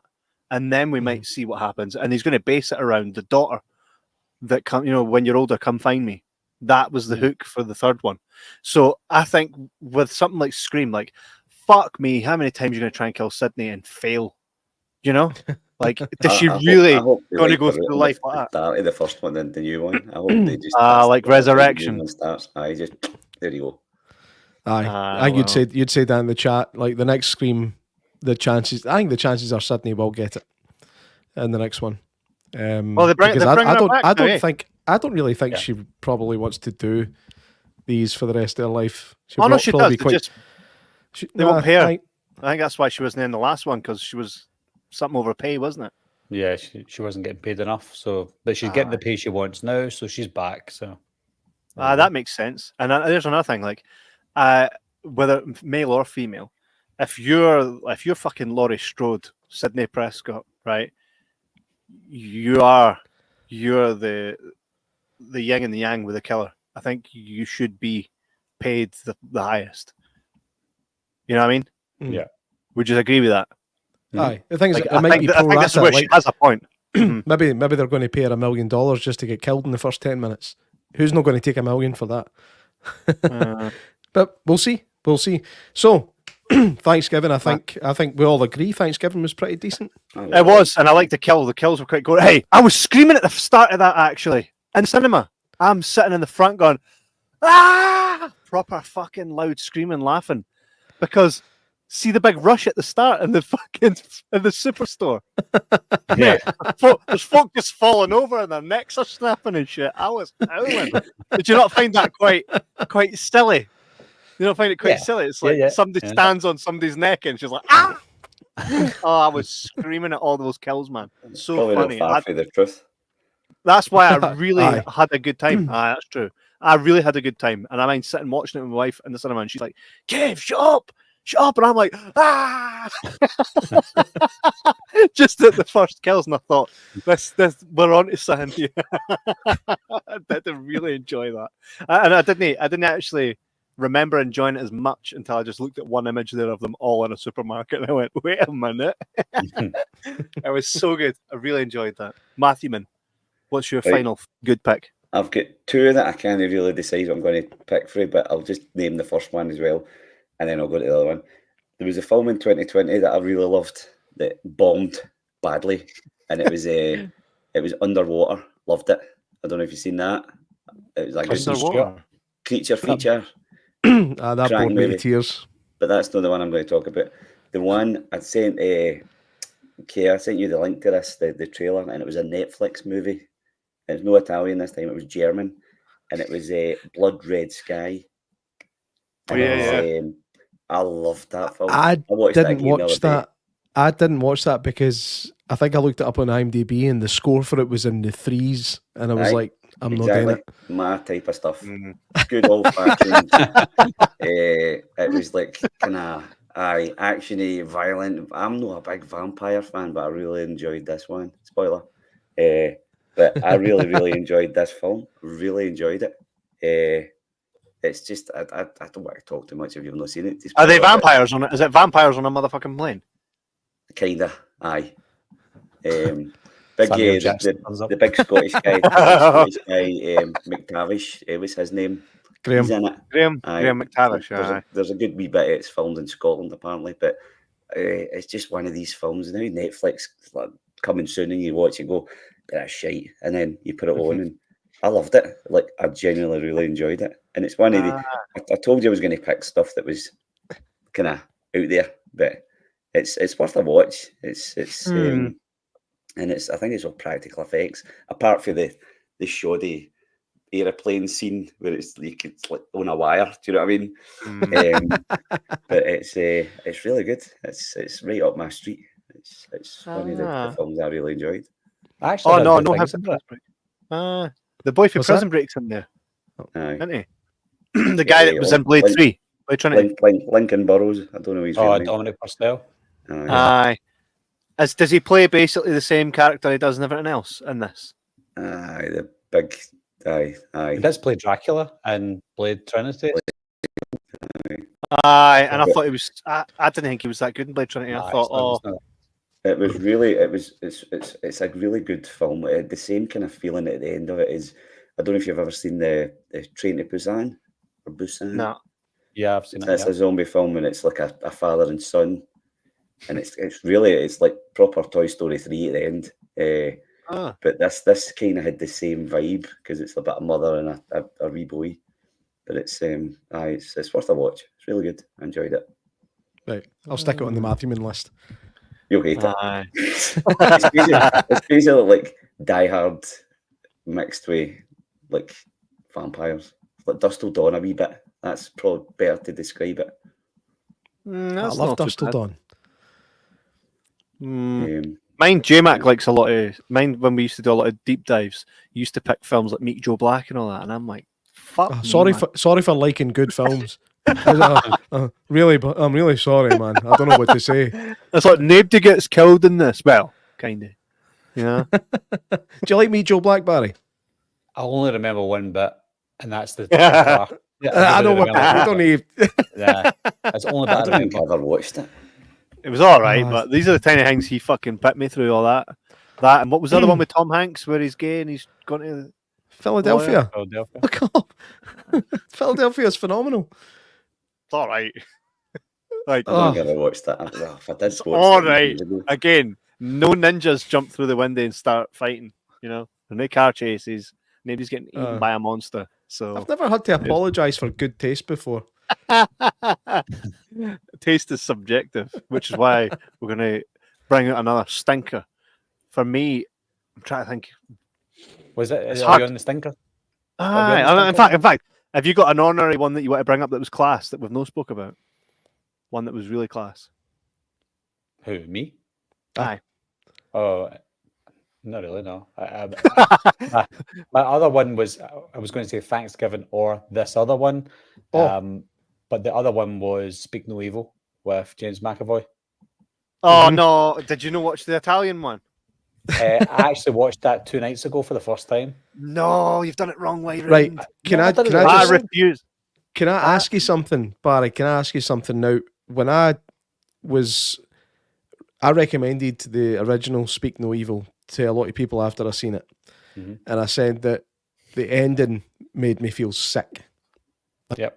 The original made me feel sick. Am I right in saying that the ending for the new one is vastly different? Yes. Yeah. Well, so it's the dance scene. I just wanted to. I wanted to make sure that I wasn't mixing films up or something, because the ending of the new one is still. I mean, it's still a good film. I actually really enjoyed it, and I thought James McAvoy was fucking brilliant. In fact, I think everybody in it was brilliant. But the ending was really different to the original. I don't know if it was just to cater to a kind of more wide audience to give it a semi-happy ending, but I remember the ending for the original being really fucking grim. Yeah, I wasn't expecting that. Yeah, because I watched the remake first, and it ended with a kind of Hollywood ending.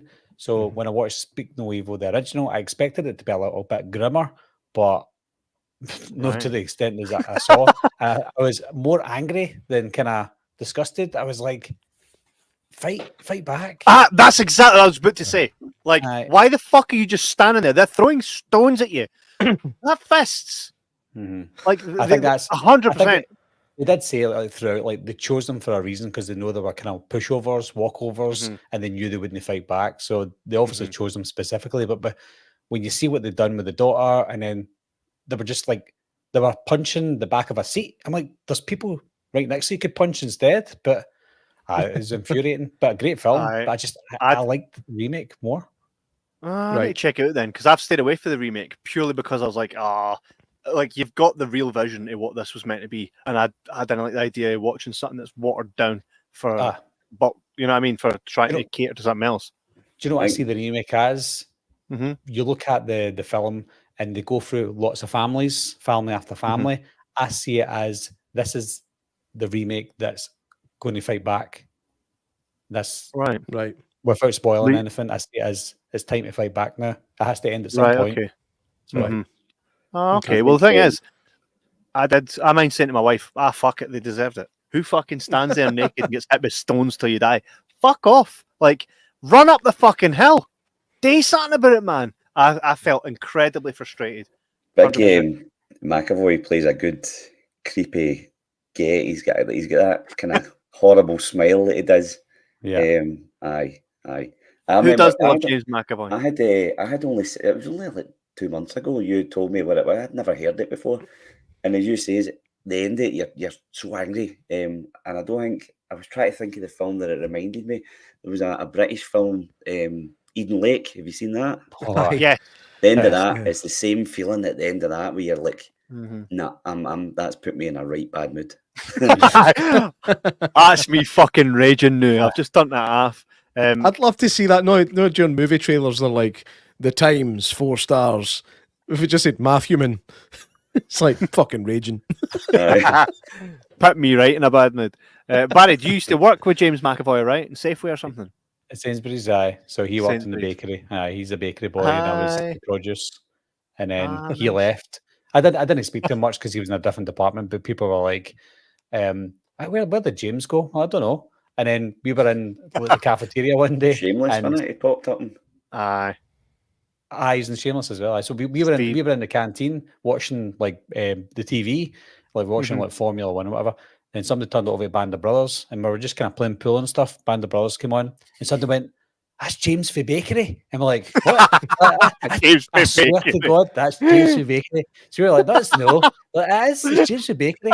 So nobody believed him, and then we went away, and then all of a sudden he's in like you said, Shameless. He's in which got the Chronicles of Narnia and stuff like that's fucking that's James for Bakery. Did you ever see? Did you ever see the film he did? James where he played a disabled guy. Aye, it's called Inside I'm Dancing. Oh, that's phenomenal! What a film that is! I don't think enough people have seen that. It's in America. It's called Rory O'Shea Was Here, but in the UK, it's called Inside I'm Dancing. That's he plays a paraplegic. Yep.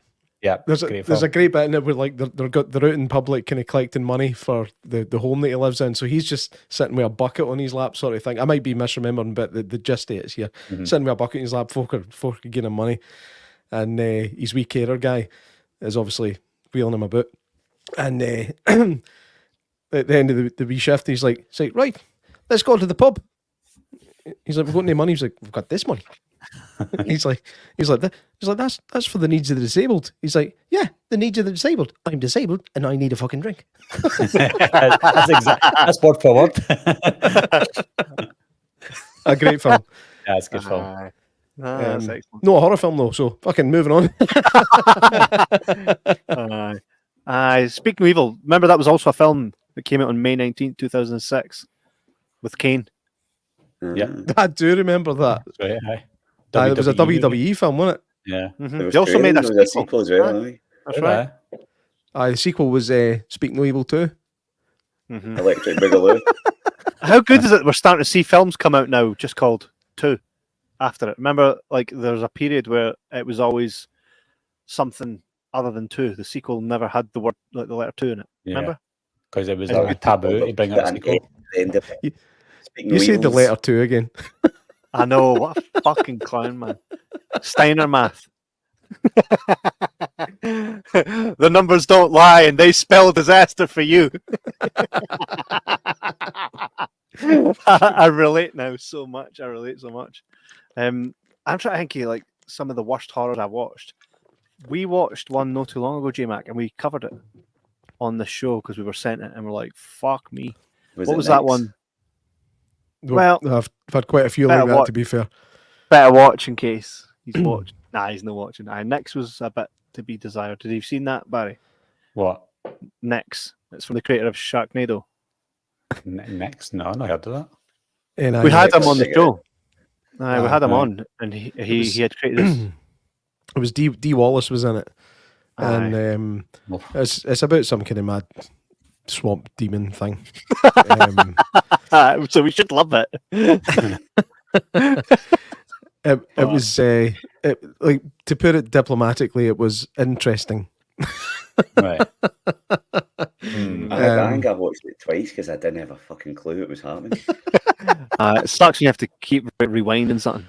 Hear me rewinding. Rewind. It says it to turn that. You've gone too far back. What did we think of Infinity Pool? I've not seen it. Have you not? Nah, I liked Infinity Pool. The concept was great. Mia Goth, irritating. I don't know, that voice. I don't know. It was all right. It was. I'd probably need to watch it again. I remember watching it going. Imaginary. Right. Imaginary was pretty pants. Not seen it either. Never watched that. Have you not? No. What about we've discussed Night Swim and how shit that was. Did any of you guys watch Taro? I did. No. I did, yeah. That was all right. That was a good idea. I really cheered when the big Barry's going to say it was shite. Look, see the big pal for Spider-Man. He was a twat in it. I was glad he got wiped out. My Barry? wife. I was just glad when it finished. I hated it. She says that one we watched, or more you, basically more that I watched with Demi Moore. Matthew, man, now's your time, man, because my wife's coming for you in the comments. Substance. I don't want. That's basically my film of 2024. I loved it. I'm not going to talk about it and waste it. I loved every minute of it. And somebody had told me, "Oh, the ending's mental," and I got to a bit and I went, "This is it," and then it got to another bit and I went, it just kept going. There is a point where you do think it's over and it's not, as my wife says. There is a part at the end where I'm like, oh, this film's been on a while. Do you know where they do that? You're like, oh, the ending's coming, and it is quite climactic. And then there's like another 45 minutes. You're like, oh, the film's not finished yet. Yeah, it does. It has that 100%. I thought it was excellent. I thought the way, to me, there is two halves of this film. There's the first half where you're kind of trying to, and you've done a great video on it, Barry, and I watched that, and I totally agree with what you said. It's a reflection of society as well, and the pressures put on people to look young, and there's a lot of meaning in there from Demi Moore's perspective. There's a point even where I was watching it, I even said to my wife, I said, "See, look what she is now." She should have just been happy with how she was in comparison. See the first part, and it's obviously J Mack is none today with a spoiler that, but see the first finger, I was screaming. The first finger. I was like, yes, look at that fucking thing. It's like a witch. They would never ever put this film anywhere near the Oscars, but Demi Moore was fantastic in it. She probably one of the best things she's done in a very long time. So good. So good. Oh, did she actually? My wife says I took reaction videos. Because you said, Matthew, when you says get your wife to take a reaction video here when the ending. So she says ending was ridiculous. It was something else. That's probably like it's so good to the point where I'm like to everybody that I would recommend films to. You watch that film and it instantly says, go and watch Society. Have you seen that from the 80s? Exact same. That's it. Well, the body horror part, anyway. I remember it's on YouTube, isn't it? Yeah, somebody's got a face on their bum, like close up. Oh, right, that's right. It's on their bum hole. Yeah. You're talking shite, mate. You can watch that one alone. See, Matthew, when you've done it now, I can watch that alone. Right, Kev, you've gave us a few stinkers. I'll get a couple myself. Like I said, I've got them written down for every year because I obviously did read the brief properly. But for 2020, I've got The Grudge, the remake for The Grudge, or whatever they want to call it. It was boring as fuck, right? Just not well done as well. For 2021, I've got Halloween Kills and Wrong Turn. Oh, wait. Right, Barry, you've got a thing to say about Halloween. Oh, no, it was Halloween Ends that you thought was great, right? What did you think of Kills? I thought Kills was good as well, yeah. Like, really good. Nowhere near that. I think... I'm a Halloween man as well. Love Halloween. Michael Myers still haunts my dreams and I love him for it, right? But that Evil Dies Tonight spoiled the whole film. There's Miguel. Miguel. Evil Dies Tonight was a bit pish. That was a bit much. I think I said it 7 or 8 too many times, but and the dialogue was a bit funky. Yeah. Do you know what, actually? I feel like everybody phoned it in on that one. The first time that we ever got like a proper hate message was J Mac. Like, if anybody watches a show, he usually takes the microphone, puts it to his arse, and farts all the time, right? And a lot of time he'll actually just like make videos of himself farting. And I remember after we went to see it, he went like this with his phone. He went, "Halloween Kills dialogue." It was fucking, and he put it to his, and it went, right. And somebody on YouTube was like, "See you, ya fucking." Was it Jimmy? I think it might have been Jimmy.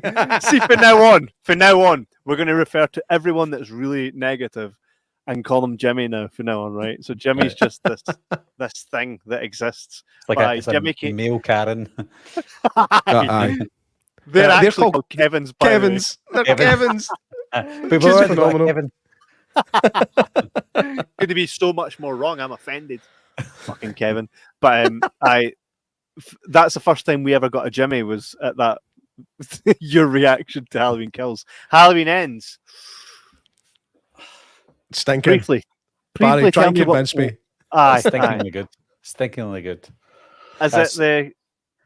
See, I'll always break it down to like, people are fans of Halloween as a whole, but then you've got your diehard Halloween fans, as in the ones who honor John Carpenter's original vision of the boogeyman. It's not just Michael Myers; it's the town of Haddonfield, which reflects in Halloween Ends. Like the boogeyman is passed over metaphorically to Corey Cunningham, whereas you get other fans of Michael Myers who they only want to see Michael Myers stabby everybody, and if they don't see that, then it's a bad film.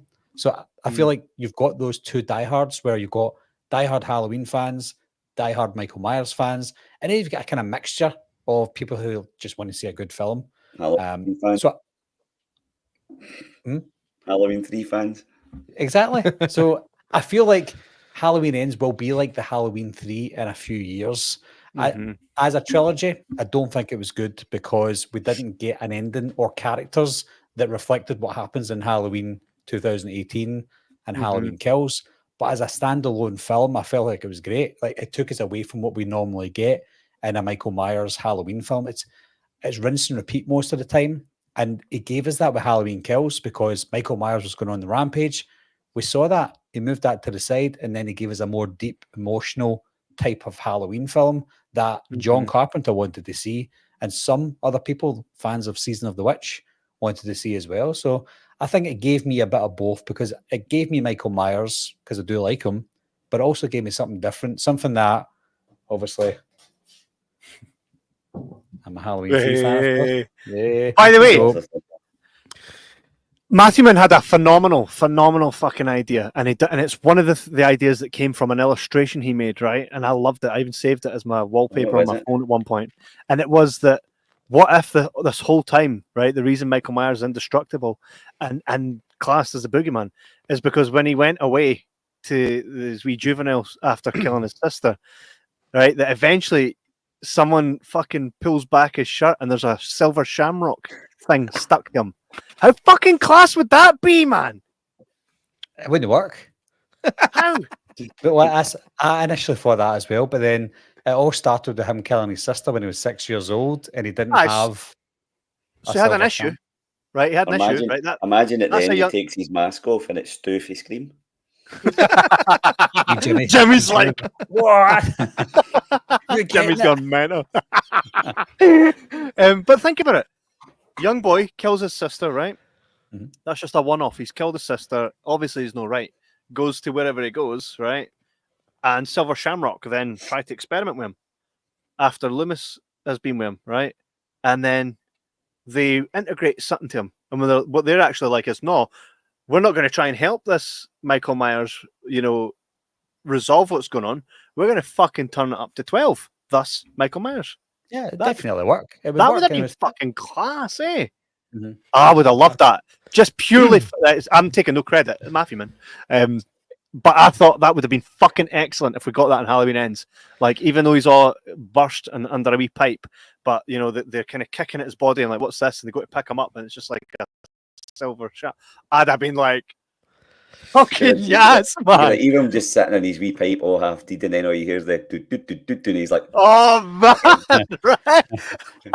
Springing back to life. Excellent. I love that they acknowledged in 2018 and in Halloween Kills, they acknowledged Halloween 3 with the fucking masks. I thought, go on yourself, because that's actual fan service. They acknowledged that there are people there that actually did like that. And he is in it. Michael Myers isn't. He's on the telly. Yeah. So he's technically in it. I think what I've learned here is that I am a Michael Myers fan, and I never realised it before. So I'm probably at the special bus side of the the fan scale. The Michael side. The Michael side. But again, that's not a bad thing. People want to see Michael Myers because he is one of the best characters, and without him, it's hard to like it or connect it if you're a Michael Myers fan. So it's totally understandable. I mean, it took about 45 minutes for him to even show up, and even then he was kind of decrepit, and I was like, I'm not feeling this. There was moments in it that were good. I felt like I didn't think he got a very dignified death. I thought that was a bit... I mean, that's how... If anybody said, right, he's sitting in a room with everybody, right, everybody, Michael Myers, knowing everything we know about him, how did we get shot at him? It's like Jason Voorhees. You probably would fuck him in one of those things, because then you're like, right, come on. I don't know. It just made me think of Universal Soldier. But in Terminator 2, where he just all goes back together. Oh, he should have done this. When he was getting put in the meat grinder, he should have done this. How good would that be? I would fucking scream. Matthew, surely you can make a poster of that. Michael going out the meat grinder like that. Oh, that's class. That is brilliant, and that's why in the background. That's why your fucking podcast is better than ours. Mate, could you imagine that? To be fair, that's the best ever idea. That was fucking good. That was good, man. that'd be something. Another one here is this is another legacy Texas Chainsaw Massacre. I thought it was excellent. I quite liked the new one. The new one, hell yeah! As in the 2022 Netflix one. Aye. I'm not a big Chainsaw Massacre fan. I think there was any I really liked, but I liked the remake they did. What's not to love? But I like that one as well. I quite liked. To be honest, man, I think I'm not a diehard Texas Chainsaw Massacre film. I'm not a big fan of the original. I'm a bit. I think I missed the boat on that one, but I'm a fan of the remake, and I've been a fan since then. And that piece of shit that came out on Netflix should not have been made. It's a bunch of politically correct teenagers getting fucking hacked up. What's to hate about it? Everything apart from the fact that the people that died. But I think as a film, it was fucking horrendous. I think it's one of those for me. Like when I look at the legacy of what Texas Chainsaw Massacre is, I don't really look at that. But if you give me something fun and include Leatherface, I'm gonna have a good time. You know what I mean? Like Leatherface it's never gonna... fan. Aye. Like if you know what I mean? Like pick a scenario. All the folk that do my fucking head in, politically correct wee fannies, right? And vegans, I'm like joking. Vegans, no, you know what I mean? Like militant vegans or whatever, right? I like vegans. I've got a lot of friends that are vegans. I should get a t-shirt. I should be on a t-shirt. A vegan walks into a bar, right? Right, but if you take a scenario, right, put all the folk in it you want to see hacked up, choose a scenario, choose a location, choose your killer. There's the new one, right? Isn't it? Would you say it was fun? I'm going to let Barry slate this better than I can. To be fair, I'm the exact same as you, Jay. I love the remake from 2003. I even love the Michael Bay to the remake in 2006. That was good. That was good. Film. I like the remake more than the original. I love the original as well, but there's something about the remake that I love more. Did you know? I think the scariest thing in the remake was the guy. What's the guy for Full Metal Jacket? He was scarier than Leatherface. 100%. Here's another thing as well. I think Michael Bay was on a good run with remaking some horrors, till he got up to what was it he done, and I was like, oh, this is where Nightmare on Elm Street. No, Nightmare on Elm Street. I was like, no. Clancy Brown was in it, which was it was Bruckheimer, wasn't it? What, they done the new Nightmare on Elm Street? No, the Texas Chainsaw. It was a Bruckheimer thing. No, it was Platinum. No, Dunes. that was but was Michael Bay. Michael Bay and Michael Bay's production company is called Platinum Dunes. Right. Sometimes I mix the two up. There's only about 35 years between them. Mate, that's me. Sorry. Continue what you were saying. Big fan of the remake. So yeah, fan of the remake, fan of the prequel, but the 2020, even though it's a bunch of people that I can't stand getting killed, it's also got a kind of subliminal message as the hillbillies are the bad ones, even though they are, of course. But the people we consider normal are the bad ones because they're normal people. It's too modern for me. I'm sounding like an old man, but it's not catered for me. It's catered for the younger audience that I just don't connect with. Not that I don't like them, I just don't connect with the younger audience. So it's no for me. And the annoying thing is the prequel and the remake were so perfect. They abandoned it, and every movie that came out since then, they've tried to replicate the look and the feel of the remake and the prequel, and they just can't do it. They tried it with Texas Chainsaw 3D, came out, tried to do the same, failed. Leatherface came out in 2017, done the same, it failed. And then the 2022 remake, whatever this is, the Legacy sequel, done the same, and it fell flat on its arse. Leatherface was good but it was his cousin. Yeah, that one. That one was Leatherface. Aye. We've actually had Sam Coleman on the show. You know, the big guy that you thought was Leatherface throughout the whole film, and then it turns out it wasn't him. What was the point in that? What was the point in making it look as if he was supposed to be? It was like From Dusk Till Dawn, like a road movie, and then they twist it and go, oh, the big guy who is identical to Leatherface is not. It's a little scrawny kid. It's Leatherface. It doesn't fit in. When you put it objectively like that, it was fucking stupid. Actually, when you think of it, it's actually a cheap way of going, well, that was a good twist. Yeah. And it's no, actually, when you think about it, it's just it's actually a bit of a fucking I was going to say a bit of a thumbs up, a bit of a fuck you to the audience. Thinking it's about a false finish. Sam Coleman's a nice guy, though. He's very nice. He's actually a politician now. Is he? Well, there you go. He told us that. He told us that during the interview. I totally remember. You're like, is he?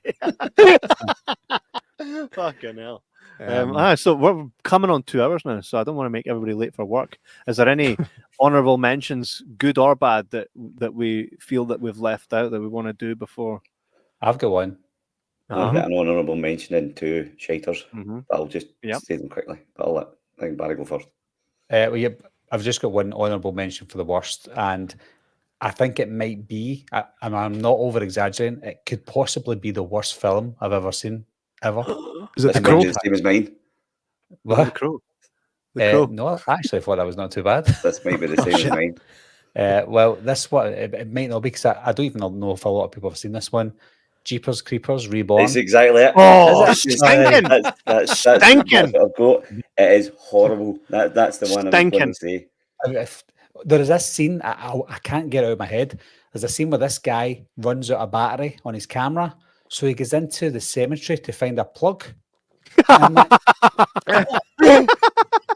There's a scene where the creeper's eating somebody's head, but the camera angle you can see he's not even touching it. He's just doing this, and you're like, that's my worst. I've got one more, but which is mad, by the way, because the first 2 were class, and then he went to the director went to jail for reasons. Am I the only one that preferred the second one to the first one? No, I think the second one was fucking excellent with the school bus. I really the first one. The first one's eerie, isn't it? Like the first one is eerie because you don't know what the thing is, and I think by the time the second one comes out, they're having fun because we know what it is. Yeah, I kind of adds to it all. Definitely. The third one was bad, but at least they had the same guy. There was a couple of good bits, but as a whole, it was quite shite. Nah, anything after the second one was fucking pants, which is a shame, because see, when I heard there was going to be a third one, I was like, fucking yes, you know, good track record, 1 and 2, great, but nah, I agree with you. It was fucking stinking. Damien says opinions on Incantation. I don't Not seen it. I watched that. Nah. I watched that in Lanzarote when I had my big fucking arse abscess and I couldn't get out of the hotel room for 10 days. Well, I say I watched it. I was kind of drifting in and out because I was in a lot of pain. But I think it was pretty fucked up, and I think I remember thinking it was pretty creepy. Other than that, unfortunately, I don't remember much about it. I think is it a Korean film, Incantation, or is it Chinese? Italian. Aye, it's Italian. Sorry, how stupid of me. Everything's fucking Italian. I keep forgetting. But no, I remember thinking it was pretty creepy, but because it's obviously foreign language and I'm ill and drifting in and out, I missed a lot of the dialogue. You had a big arse abscess. Oh, worst pain I've ever been in, Barry, honestly. It's true. I'm not even slagging him off. Right. And the fact that he's not slagging me off goes to show you that he feels your pain. Oh, mate, never. I had a sore tailbone at one point, right? It was like an infection, and I was in excruciating pain. And I thought, this is probably nothing compared to what he had to go through, and this is agony. And I had to get medication and everything. And I thought, him having that actually in his arse and fucking, I thought, it's a new respect for pain. I was like, name here, while I be slagging you off, my friend. There's a horror film in the pain that I was in, and then I ended up having to go to a hospital in Lanzarote. And it's weird because doctors over there wear like Michael Myers boiler suits. It's a bit bizarre. But he basically came in and he just said, "Infection, I cut." I was like, "What?" And it's just then, that's maybe what it was. That's probably why it came back. Literally flipped me over. Sprayed some see the stuff they put on your toes, the stuff they put on your toes to get a verruca off, like liquid nitrogen or whatever that is. Sprayed some of that right on my fucking gooch, stuck a scalpel in me, cut me open, and he just abused me for like 15 minutes, squeezing all this stuff out. It was worst part was horrific. Jay Mack was loving it. Hey Matthew, question for you, my friend.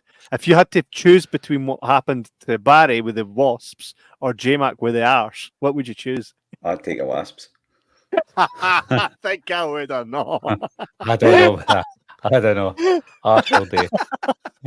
Right, Barry, would you trade your wasps experience to having somebody fucking about with your arse? Aye, because I get stung in the arse 100 times. So somebody went to the arse or not. It's like I had arse stuff or not. Yeah, everywhere. Oh no, you're joking. Every crack and crevice. Yeah. Oh, no. It's a fucking Sarah. Any final ones before? Right. I've got an honourable mention I'm going to say is a film I loved. I loved Hellraiser. The new Hellraiser was amazing. That was class. And the one that you clearly know, it was maybe not the worst film, but the one I was most disappointed in, I've ranted about this for about a month now, Alien Romulans. What? You hate that, right? I just thought it was... It's only a matter of time till folk realise that they've done another Force Awakens. They've basically just remade the same film again with moody teenagers in it. I really, really didn't like the film at all. I was so looking forward to it as well. So was I until you said that, you prick. Fucking hell. Wait. I think Barry likes it based on his reaction, so it might be safe. Yeah, I didn't have a problem with it. Yes, it had the usual modernization of an Alien film, but Alvarez I trust. I remember walking out going, is that it? Like I'm of the weird opinion here. I'm an Alien 3 guy. I don't know, it just feels the most horror-y one. And I just really didn't like the new one. I thought it started good, but then I was sitting in my brain on the way home going, right, I'd have done this to make it better. I'd have done this. I just didn't like it at all. I didn't enjoy it, and I was so looking forward to it as well. See, I'm not an Alien fan. That might be why I enjoyed it, because I wasn't expecting anything. I didn't want to see anything, or I wasn't looking for anything specific. I just thought, I'll see it. I'm not a huge Alien fan. and I watched it and I thought, oh, that's pretty good. I really liked it. I laughed out loud at the end. I'll tell you why. You obviously know the bit when the reveal. Why. I pissed myself laughing out loud in the cinema, and I was like, my pal was like, "Me laughing?" I went, "Look at that!" Do you know what I mean? It was that's that. That was my rant. I really didn't enjoy it.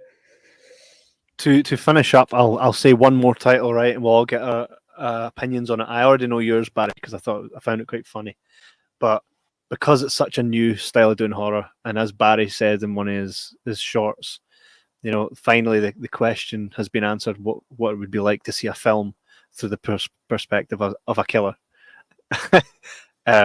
What did you think of In a Violent Nature? I'll go first. We covered that, didn't we? We got sent that. Yeah, and I'll say the same as I said on there. It took me an hour to say it the last time. I'm going to say it in about 8 seconds. Great kills, good concept, badly executed, shit film. That's my favourite kill was the one with the hook. Yeah, where he puts it right through her, turns her around through the heat, and then just fucking pulls it right through. Never seen anything like that before. Never. And that was the bit that almost made me think this might be good, and then it just it felt like a really boring computer game. See, I watched it when I was on holiday, so I was probably semi-drunk when I watched it. So I was getting quite into it, but it was like when you sit in somebody else's house and they're playing a game, but they're playing it badly. That's what it was like watching. You're like, hurry up, do this. Do you know what I mean? Hurry up and do this. Yeah. Press the run button.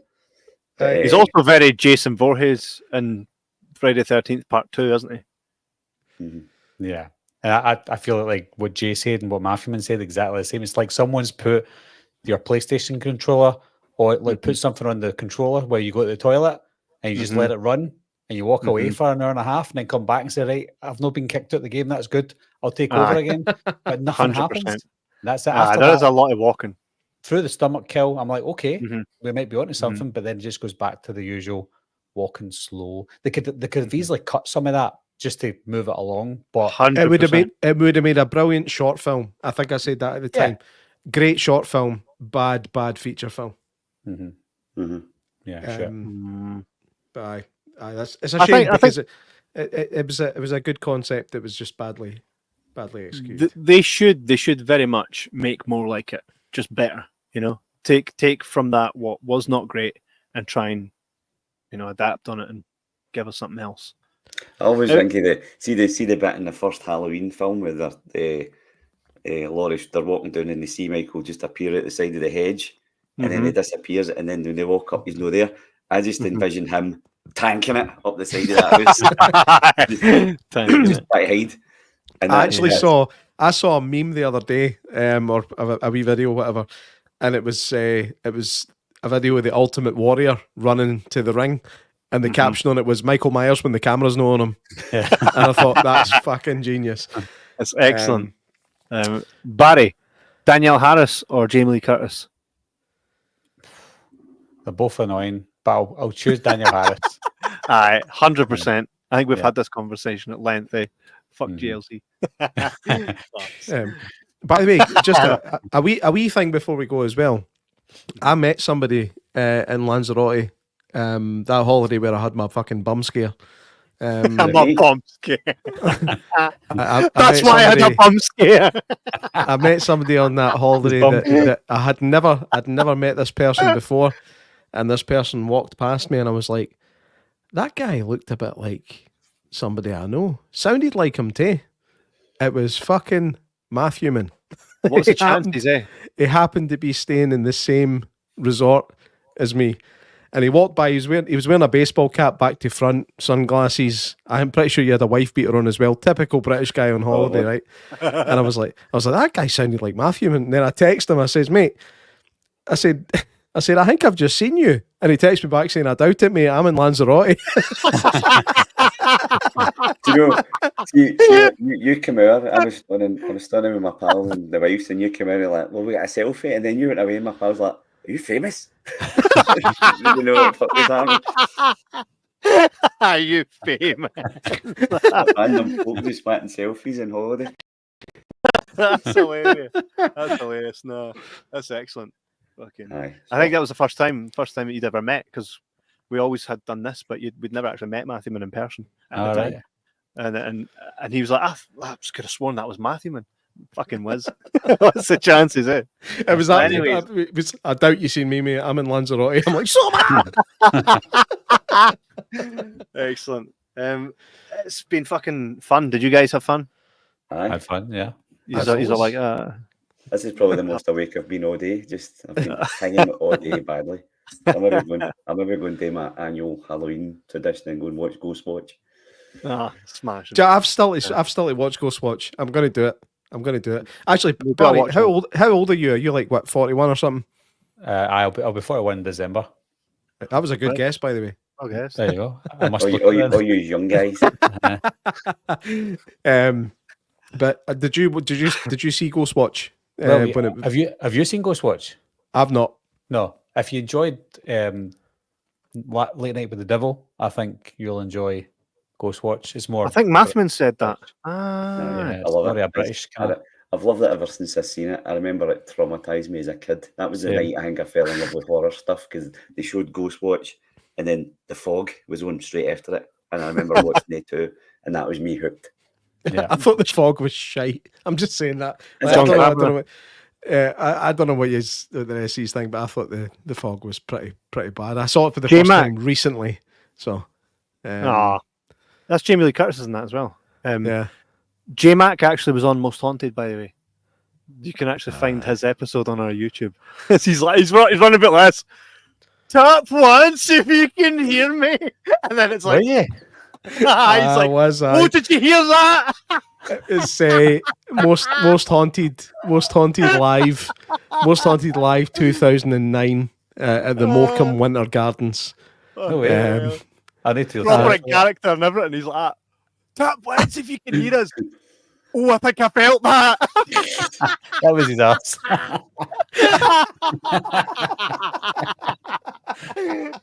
Too good, man.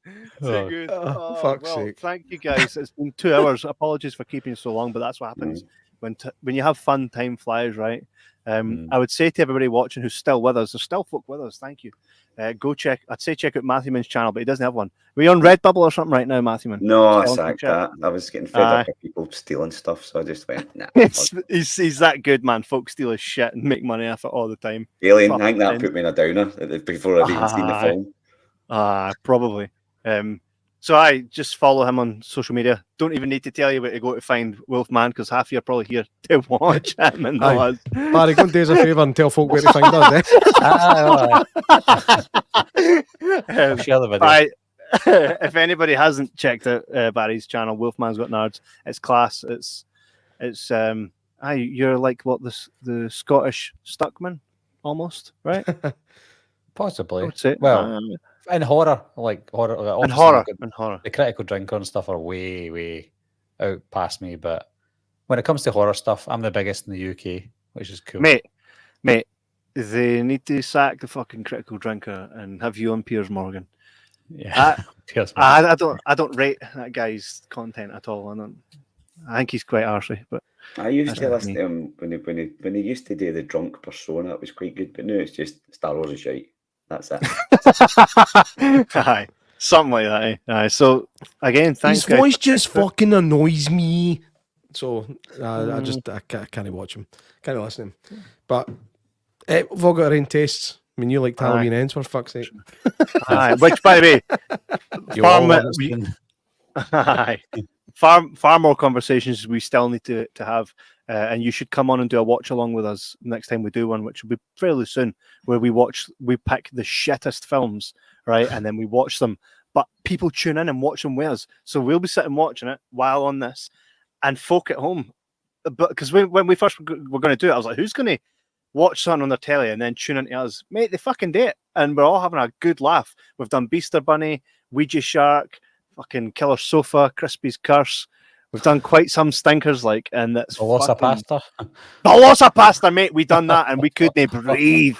We could not breathe, mate. My favourite bit in that was where it said SFX to be added. Right. Jesus.